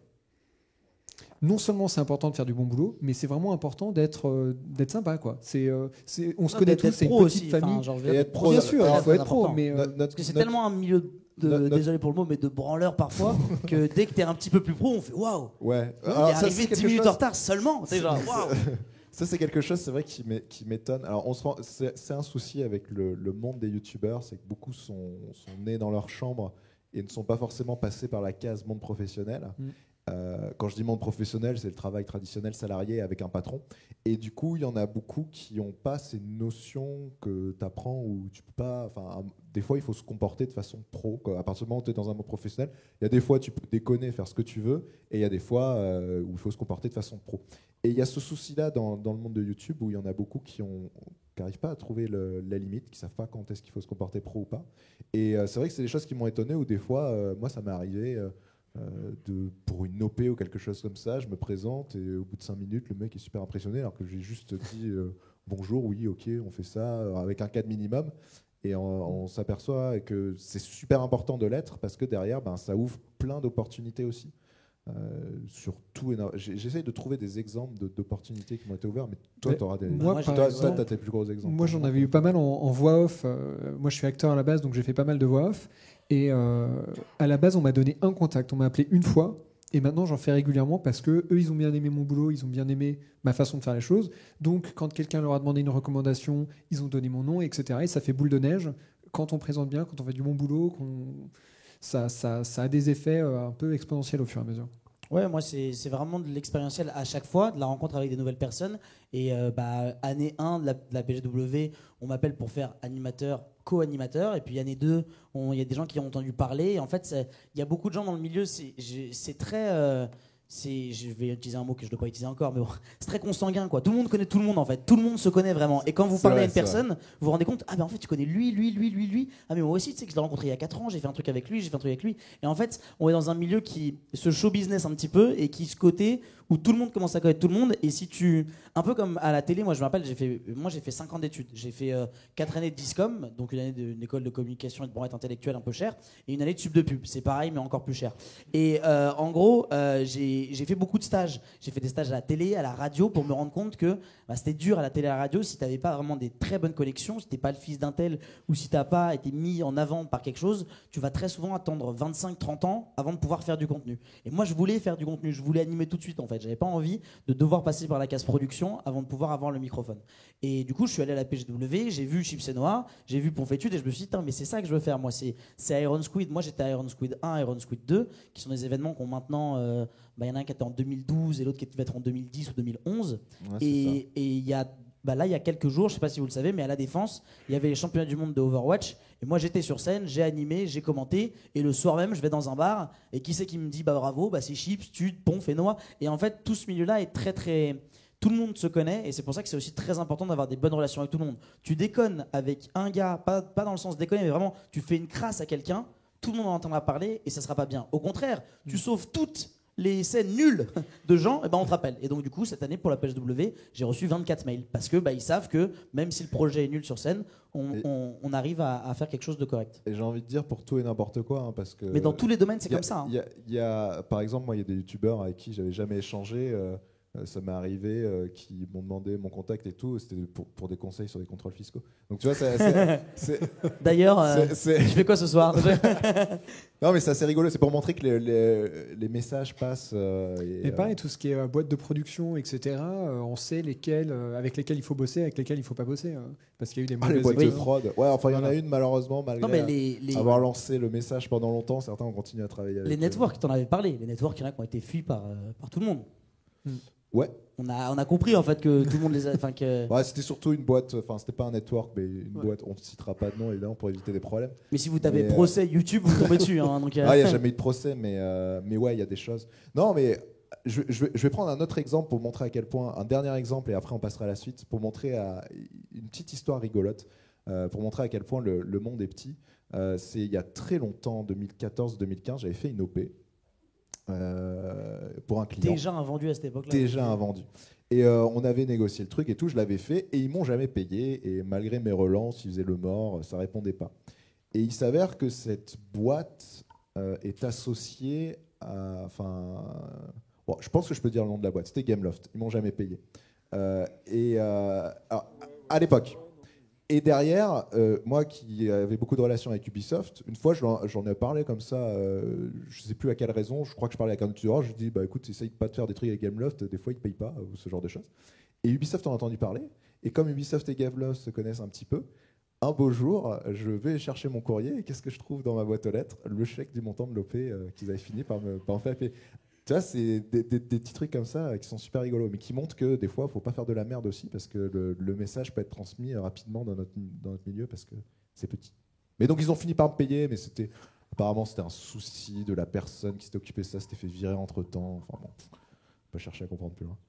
Mais en tout cas, ouais, tout se sait, et il est vrai qu'il vaut mieux partir du concept que tu aimes bien les gens de base, de voir un petit peu comment ça se passe. Après, il y a aussi des gens avec qui tu vas pas avoir une bonne entente, mais tu peux continuer à avoir une relation professionnelle avec eux. Oui, tu peux avoir une relation pro sans faire de choses forcément. C'est ça, t'es pas obligé d'être pote avec tout le monde non plus. Tu peux pas, tu sais, un certain. Mais je comprends aussi que je comprends aussi que c'est compliqué parce que parfois il y a des gens qui me diront toujours, j'ai pas envie de trop rentrer dans la mêlée parce que moi, je me rappelle que j'étais petit et insouciant quand je faisais ça, mais est-ce qu'aujourd'hui, j'aborderais pareil les grands youtubeurs que je rencontrais la première fois de ma vie, comme je l'ai fait quand j'étais petit? C'est pas sûr. Et il faut aussi se dire qu'il y a beaucoup de gens qui les abordent, et du coup, il faut pas arriver avec juste des rêves et pas de projet. Moi, je pense qu'il vaut mieux arriver avec des projets pour avoir des rêves qu'arriver avec des rêves pour ne pas faire de projet. Et ça, vraiment, c'est. Tu finiras par faire de la politique. Non, mais merci à tous. Et n'oubliez pas d'appuyer sur la petite cloche et abonnez-vous.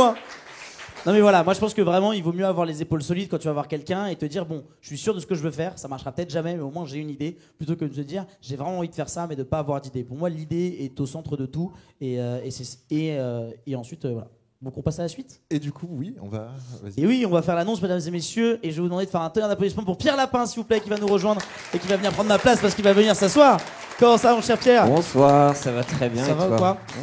Et du coup Pierre dont on va parler pour le lancement du Téléthon Gaming. Pierre, c'est à toi. Alors oui, bonsoir. Salut. Je suis donc Pierre Lapin, vidéaste, youtubeur, streamer à mes heures perdues. Et donc je suis ici pour vous présenter un peu le Téléthon Gaming. Donc la première édition s'est passée l'année dernière. Les équipes de France TV numérique sont venues me voir, me démarcher. Ils m'ont demandé qu'est-ce qu'on pourrait faire un peu avec le Téléthon sur le numérique. Et du coup, moi-même étant un peu concerné par la myopathie ayant la dystrophie musculaire de Becker, ils m'ont demandé un peu mon ressenti, donc je voulais un peu rajeunir un peu l'image du Téléthon, parce que moi, avant le Téléthon, quand j'étais gamin, c'était un peu Noël pour moi, parce que je voyais des gens un peu comme moi et tout, et puis après j'ai grandi et je me reconnaissais plus trop, et donc j'ai voulu un peu aborder des thématiques et des problématiques avec des gens un peu plus de mon âge ou un peu plus jeunes, et donc voilà, on a eu la volonté de créer le Téléthon Gaming, donc pour aborder un peu... une autre image de la myopathie et surtout aller vous draguer pour avoir plein de sous. Donc là on a décidé de faire un truc donc sur Twitch, donc on a passé 12 heures l'année dernière donc avec plein de youtubeurs, un peu trop de youtubeurs et pas assez de streamers et de twitchos, donc on a eu genre Squeezie, Norman, Cyprien, donc le Big Three, et donc on a passé 12 heures à jouer à Overcooked, à Fortnite, à faire Overwatch et aussi à parler avec des chercheurs, des spécialistes. Et donc du coup, on rempile cette année, donc avec un peu plus de temps de préparation parce que c'était un peu compliqué les autres années, parce que même ça nous a pris un mois, voilà, on a pris connaissance de plein d'autres événements comme le tien, comme le Shed Event, comme le Pour la Run et tout ça, donc j'espère que cette année on va pouvoir un peu englober tout le monde et s'entraider, et donc ça se passera donc le 7 et 8 décembre, et donc voilà, avec plein de nouveaux invités, donc on compte sur vous, et surtout l'important c'est que vous aussi vous pouvez participer, donc même si vous avez une chaîne de streaming, on vous met à disposition un layout avec un lien de donation, et du coup tout ce que vous récupérez vous va dans notre cagnotte commune et tout ça, donc vous pouvez nous aider, donc voilà. Donc on compte sur vous et j'espère que ça va vous plaire. Et rendez-vous le 7-8 du coup. Pardon ? Et rendez-vous le 7 et 8 du coup. Voilà, donc renseignez-vous auprès du Téléthon et on vous donnera plus d'informations. On vous communiquera dessus de toute façon. Prochainement. Et voilà, je vous remercie. C'est bon, j'ai été rapide, c'est bon. Ouais, t'as été parfait. On peut faire du bruit, mesdames et messieurs, pour Pierre Lapin. Merci à lui. Merci beaucoup. Merci Pierre. Donc le Téléthon Gaming qui qui, voilà, comme il l'a dit, sera sous 2 formes, entre guillemets. Un événement avec beaucoup d'invités, avec peut-être un truc un peu plus huge et plus organisé que l'année dernière, même si déjà l'année dernière, il y avait quand même beaucoup de monde. Mais c'est vrai que c'est pas forcément facile. Le Téléthon, aujourd'hui, c'est un petit peu, ça c'est bête à dire, hein, mais on va plus facilement donner à The Event ou à une offre caritative comme la GDQ parce que c'est quelque chose de plus récent et qui parle plus aux gamers qu'au Téléthon. Donc on veut aussi un petit peu, je pense, rajeunir le Téléthon et bien montrer que le but du jeu, c'est pas que les gens riches donnent 1000 € chacun, mais c'est bien que tout le monde donne un petit peu. C'est ça qui fait la différence. Voilà. Exactement. Et du coup, il y aura et l'événement avec Pierre Lapin et avec les gens qui seront sur place, plus tous les streamers, quelle que soit leur taille, qui pourront avoir un petit peu comme aux The Event leur lien qui permettra de monter leur propre don, qui ira dans la cagnotte globale, qui sera ensuite la cagnotte définitive de cet événement. Donc voilà, on peut les applaudir encore une fois pour cette initiative. Je trouve que c'est une très bonne idée. Je pense qu'il y a vraiment beaucoup de choses à faire.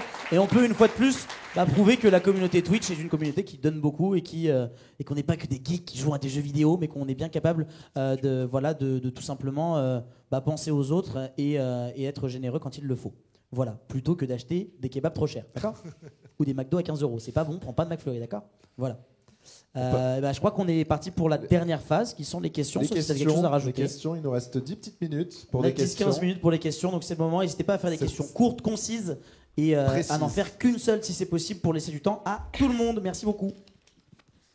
Salut. Salut. On est une école de journalistes et moi je voulais vous poser une question. En fait, dans beaucoup de médias aujourd'hui, on essaie de lancer des plateformes vidéo. Et donc, qu'est-ce qui, à votre avis, qu'est-ce qui serait le mieux? Le stream, le live, c'est ce qui se lance beaucoup, mais ça marche pas encore très bien. Ou est-ce qu'il faut rester sur des formats plutôt plateau TV encore? Comment développer ces médias-là actuellement? Alors, le journalisme en façon générale.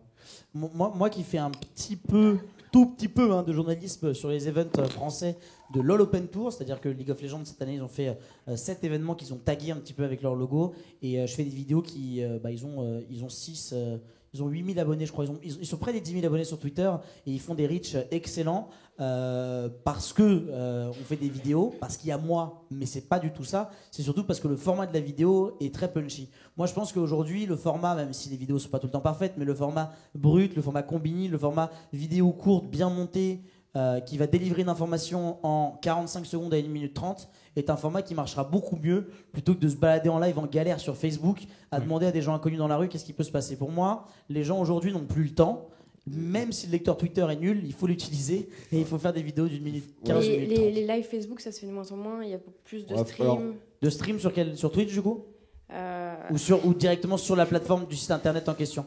Est-ce que c'est des lives qui sont intégrés au site? Ouais, par exemple, moi je travaille au Figaro. Ouais. Donc sur la homepage du Figaro, on retransmet un événement et on a un journaliste avec un expert qui commente ce qui se passe, l'actu en live. Moi, je suis pas sûr que le live sur Internet soit adapté. Je pense vraiment les vidéos, parce que comme tu dis, les gens sont tellement habitués aujourd'hui à maintenant, là tout de suite, j'ai 2 minutes pour m'informer, je vais les regarder. C'est pas je sais que c'est à 20h qu'il faut que j'aille m'informer. Donc, il faut vraiment que ce soit le plus pratique pour l'utilisateur. Et moi, je regarde par exemple le seul moment de toute l'année que je regarde les infos en live, c'est les élections. C'est la seule chose. Tout le reste, ça va être quand moi j'ai envie d'aller me renseigner. Moi, je vais aller voir directement sur le site, lire des articles, regarder des courtes vidéos. Mais c'est ma décision du moment. Je regarde pas assez le contenu en France pour savoir si ça existe en France, mais un exemple de contenu qui marche très très bien et qui vient des US, c'est tu prends Philippe DeFranco, qui tous les jours fait des vidéos où il évoque 3 sujets d'actualité, généralement c'est 3 ou 4 sujets d'actualité, et où il résume de façon assez rapide. Et après, il donne un avis. Bon, c'est des formats un peu plus longs, on passe sur du 10-12 minutes. Mais je trouve que c'est, comme disait Lutti, c'est assez punchy. Et ça permet aux gens qui ont 10 minutes par jour pour avoir un résumé de ce qui s'est passé. Alors lui, c'est un petit peu différent, parce que c'est à moitié actualité, à moitié un peu gossip parfois. Enfin, comme le Figaro. Mais ouais, c'est un format plus intéressant. Le format live, à moins dans la retransmission de gros events, le format live c'est BFM TV quoi. Au bout d'un moment, moi, ça tourne en rond. Moi, je pense que les gens ils aiment bien le 20 minutes parce que c'est un article, c'est très court, ça va très vite. Et sur Internet, ils aiment bien la même chose. Il y a beaucoup de gens qui lisent des articles du Figaro qui sont très courts, très résumés. Et c'est triste à dire, mais le métier de journaliste devient de plus en plus synthétique. Mais le métier de vidéaste le devient également. Et je pense qu'il faut être de plus en plus synthétique, de plus en plus à accompagner la personne, quitte à écrire du texte également sur ta vidéo. C'est ce qui se fait de plus en plus, je pense, pour les médias comme ça, vu qu'on lance très souvent une vidéo sans le son, ce qu'on peut voir sur Twitter. Donc il y a des phrases punchy qui t'attirent et qui te disent « Ah, je vais mettre le son parce que ça m'intéresse le sujet en question ». Et je pense que malheureusement, le putaclic, le putaclic, le journalisme, c'est l'essence même du putaclic. C'est-à-dire que pour moi, le putaclic qu'on a sur YouTube, on est choqué, mais depuis l'année numéro 1 où le 20 minutes existe, le premier titre sur la première page, il est putaclic, quoi. Le fameux chapeau, comme on l'appelle, il est là pour. C'est pas du putaclic, mais c'est du putadire, quoi. C'est vraiment, c'est juste écrit pour que c'est pour attirer. Et donc, du coup, c'est. C'est surtout pour expliquer de quoi on parle. Mais... Oui, bien sûr, mais il y a un côté où tu veux attirer. Il y a toujours la première phrase, le chapeau est toujours là pour attirer le lecteur à lire une information qui est certes intéressante, mais tu vois les vidéos d'Epierre où il dit incroyable record du monde, sa vidéo est très intéressante, mais on ne parle pas que de son record du monde dans la vidéo, tu vois ce que je veux dire? Et je pense que voilà, si tu veux faire de la vidéo aujourd'hui sur des sites d'information, comme on en parle, des vidéos assez courtes sont plus pour moi sensées que des lives qui font des trucs à rallonge et qui ne peuvent pas contester. C'est que pour BFM couvrir TV, quoi. vraiment les gros événements. Ou alors des longues vidéos qui vont plus en profondeur, mais une fois qu'on a déjà l'audience, une fois qu'on a déjà le rendez-vous d'établi, on regarde John Oliver par exemple, qui fait des vidéos qui durent 20 minutes, où celles-là, elles intéressent beaucoup de monde parce qu'il va vraiment très en profondeur, mais on sait déjà qu'on va le voir pour quelque chose. Si vous essayez d'attraper des gens, là, il faut faire le plus court possible. Pour le meilleur et pour le pire. Après, je dis pas du tout que c'est pas négatif quand je dis putaclic, tout le monde est obligé d'en faire. Même mes meilleurs amis que j'adore, qui sont youtubeurs, que je respecte énormément, ils me disent mec, si je mets pas un mec qui gueule sur la vidéo avec écrit rajout dans le titre, il y a 2 fois moins de vues. Ils ont pas le choix, ils sont obligés de faire ça, même si le contenu est bon à l'intérieur. Donc pour moi, il faut continuer aussi malheureusement à penser dans ce sens-là pour attirer le plus de monde. Voilà. Merci. J'espère qu'on a pu répondre un petit peu à ta question. On peut l'applaudir, merci beaucoup. Et bon courage du coup.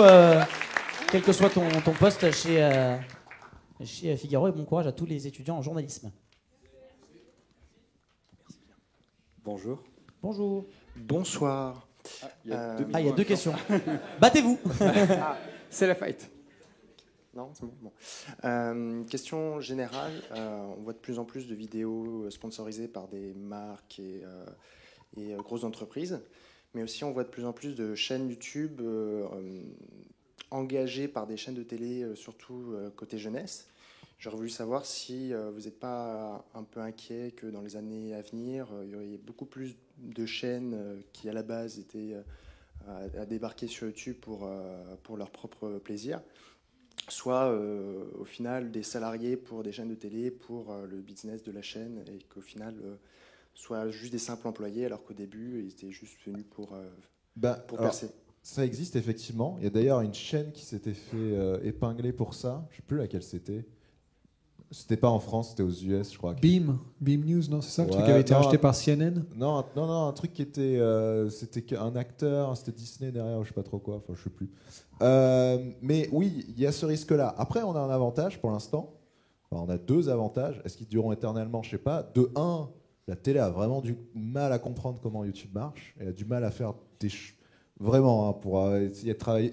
Ils ont vraiment dans l'état d'esprit de télé, qui est différent de l'état d'esprit YouTube. Et c'est d'ailleurs pour ça qu'ils sont, par exemple, Golden Moustache, Studio Bagel, c'est des gens de YouTube, voilà, ça marche mieux dans l'autre sens. Ils gardent l'essence de YouTube parce qu'eux sont toujours youtubeurs. Ils ont juste eu les moyens qu'on leur a apportés. Mais dans le sens télé vers YouTube, c'est plus difficile.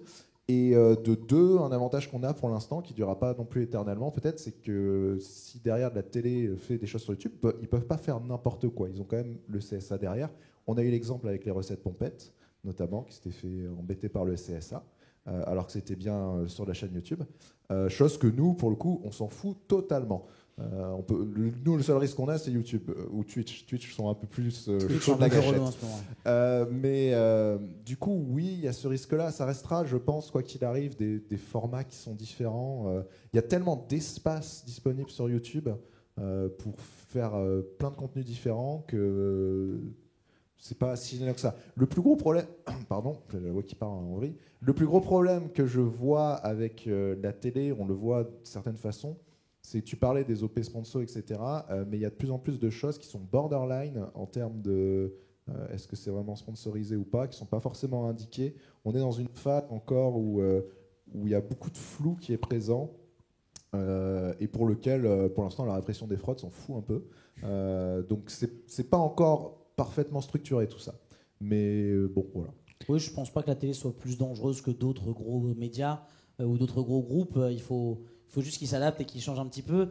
Après, de toute façon, on en avait parlé au tout début, il y a la professionnalisation du milieu, donc ça attire des gens qui sont dans le média, donc ça attire des boîtes de production, des networks, mais également la télé, ça paraît logique. Et si ça aide à professionnaliser le milieu, tant mieux. Après, c'est vrai, la question c'est... Est-ce qu'aujourd'hui, tu peux juste être passionné, faire tes vidéos et grandir? Encore une fois, si tu n'as pas la bonne idée et que tu fais comme ce qui se fait déjà, et que tu n'es pas aidé par des gens connus, ça devient compliqué. C'est dur. Et je rajouterais juste une chose. Il n'y a pas que des mauvais côtés que la télé vienne dans ce monde-là, c'est parce que la télé a beaucoup d'argent. Et c'est tout bête, hein, mais la télé a beaucoup d'argent. Ça donne des moyens de production. C'est des moyens de production qui sont énormes. Nous, on stream, on est 2. Il y a un mec en réel et encore. Eux, ils sont 25. Et même au-delà de ça, ils ont au niveau de leur monétisation, ils sont à des niveaux qui sont bien plus grands que chez nous. Donc c'est aussi une bonne chose parce que ça permet d'amener du business tout simplement dans notre monde. L'avantage aussi, c'est qu'au final, c'est nous qui avons le contrôle sur notre propre chaîne YouTube. Et que du coup, il y a aussi la dimension de confiance de l'audience. On se dit, nous, on n'est pas des vendus. Nous, si ça ne nous convient pas, on n'est pas des vendus. Et pas pour toi. Hein. Voilà. Moi, je vends bien les fesses quand même. Hein. Et que du coup, si ce que la télé nous propose ne nous plaît pas, on va pas le faire. Moi, il y a 9 OP sur 10 que je refuse parce que c'est pas quelque chose qui correspond et on continuera. Tu voulais pas faire l'OP sur les sextoys? Ça correspond à ton cœur de ça arrive, on nous en a proposé. Hein, il y a une dernière chose, c'est que TF1 aujourd'hui est la régie française publicitaire de Twitch. Donc voilà, la régie publicitaire de TF1 et la régie de Twitch. Et depuis qu'ils sont là, on gagne un peu plus d'argent sur Twitch d'ailleurs. Donc avant c'était Webedia qui était en majeure partie, mais qui n'était pas tout. Il y avait un petit peu Amazon. Enfin, c'était un peu géré de manière bizarre. Là, TF1 est devenu la régie publicitaire de Twitch. Donc tu vois, il y a des bons et des mauvais côtés, mais quoi qu'il arrive, ça va pousser à la professionnalisation et ça va aussi forcer les youtubeurs amateurs à step up leur contenu si les grosses marques arrivent sur le marché, quoi. Est-ce qu'on prend une dernière question?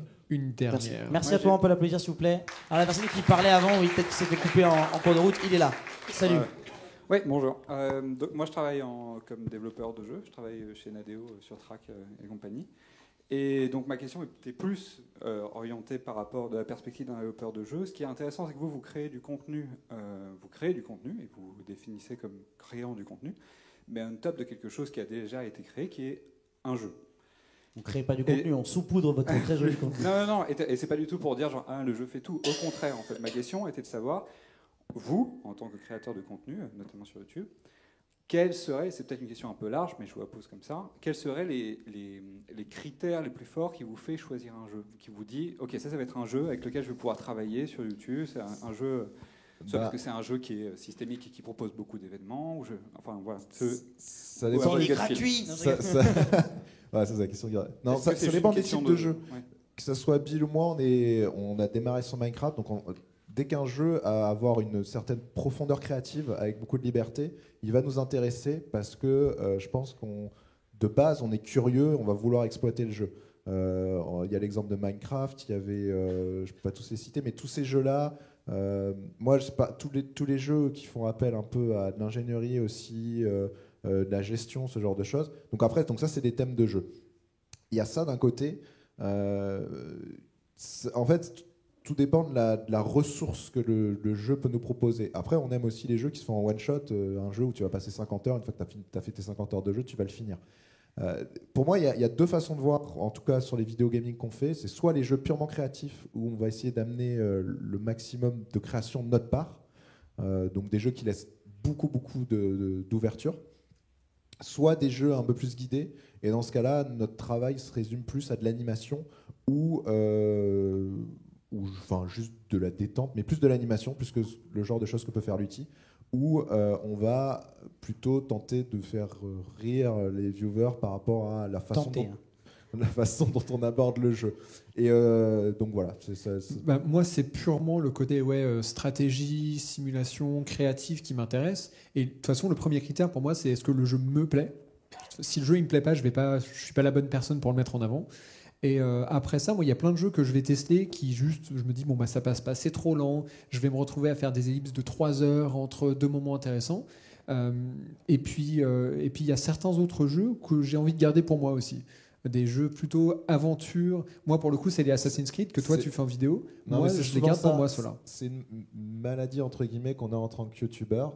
Il y a plein de jeux, on a envie de les faire, et on se dit, mince, est-ce que ce jeu, il faut que je le fasse en vidéo, est-ce que ça pourrait marcher ou pas? Et c'est un peu une maladie, parce qu'il y a des fois, en fait, il faut juste se dire, non, là-dessus, on fait pas de vidéo.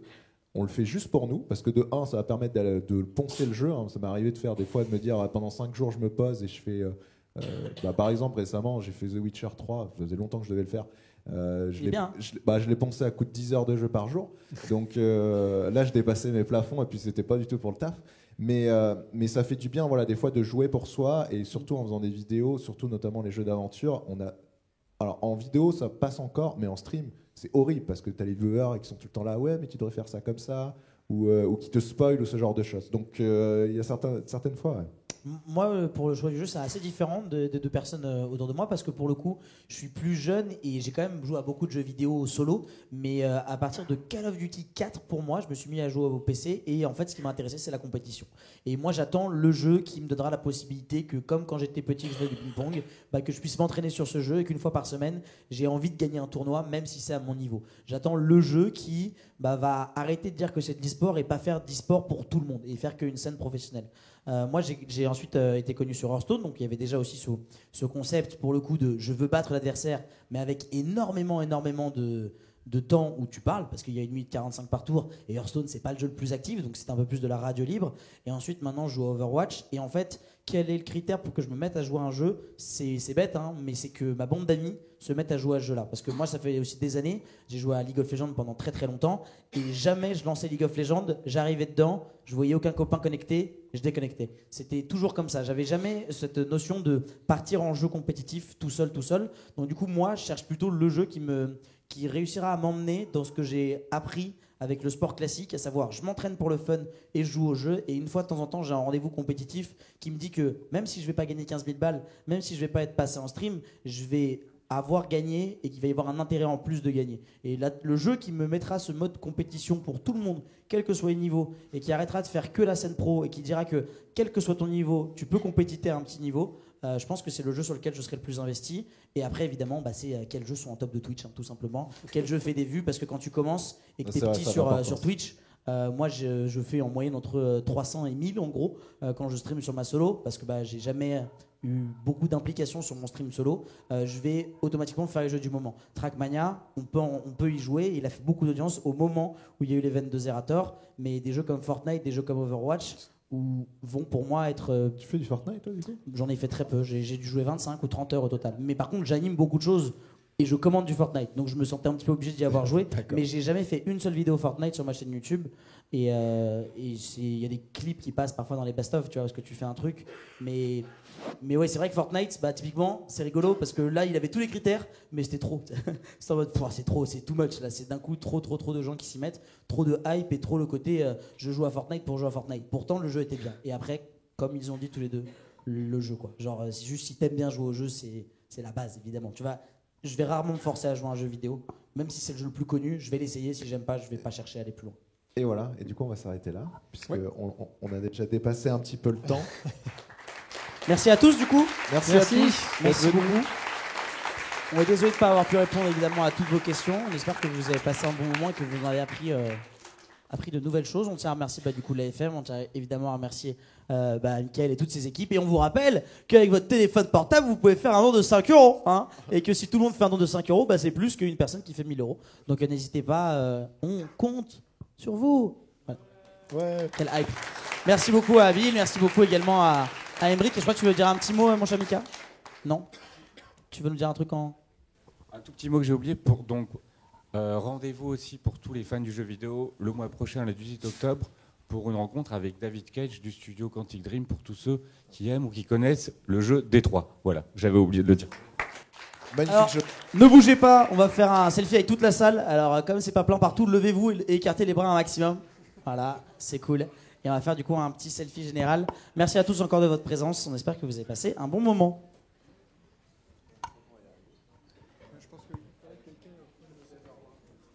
Ok, vous êtes prêts? Dans 4 secondes, on lève les bras. 1, 2, 3, 4. Faites du bruit! Nickel, merci beaucoup. Vous pouvez vous applaudir. Merci à tous. Merci à tous. Rentrez bien, on espère que les RER ne sont pas bloqués. Des bisous.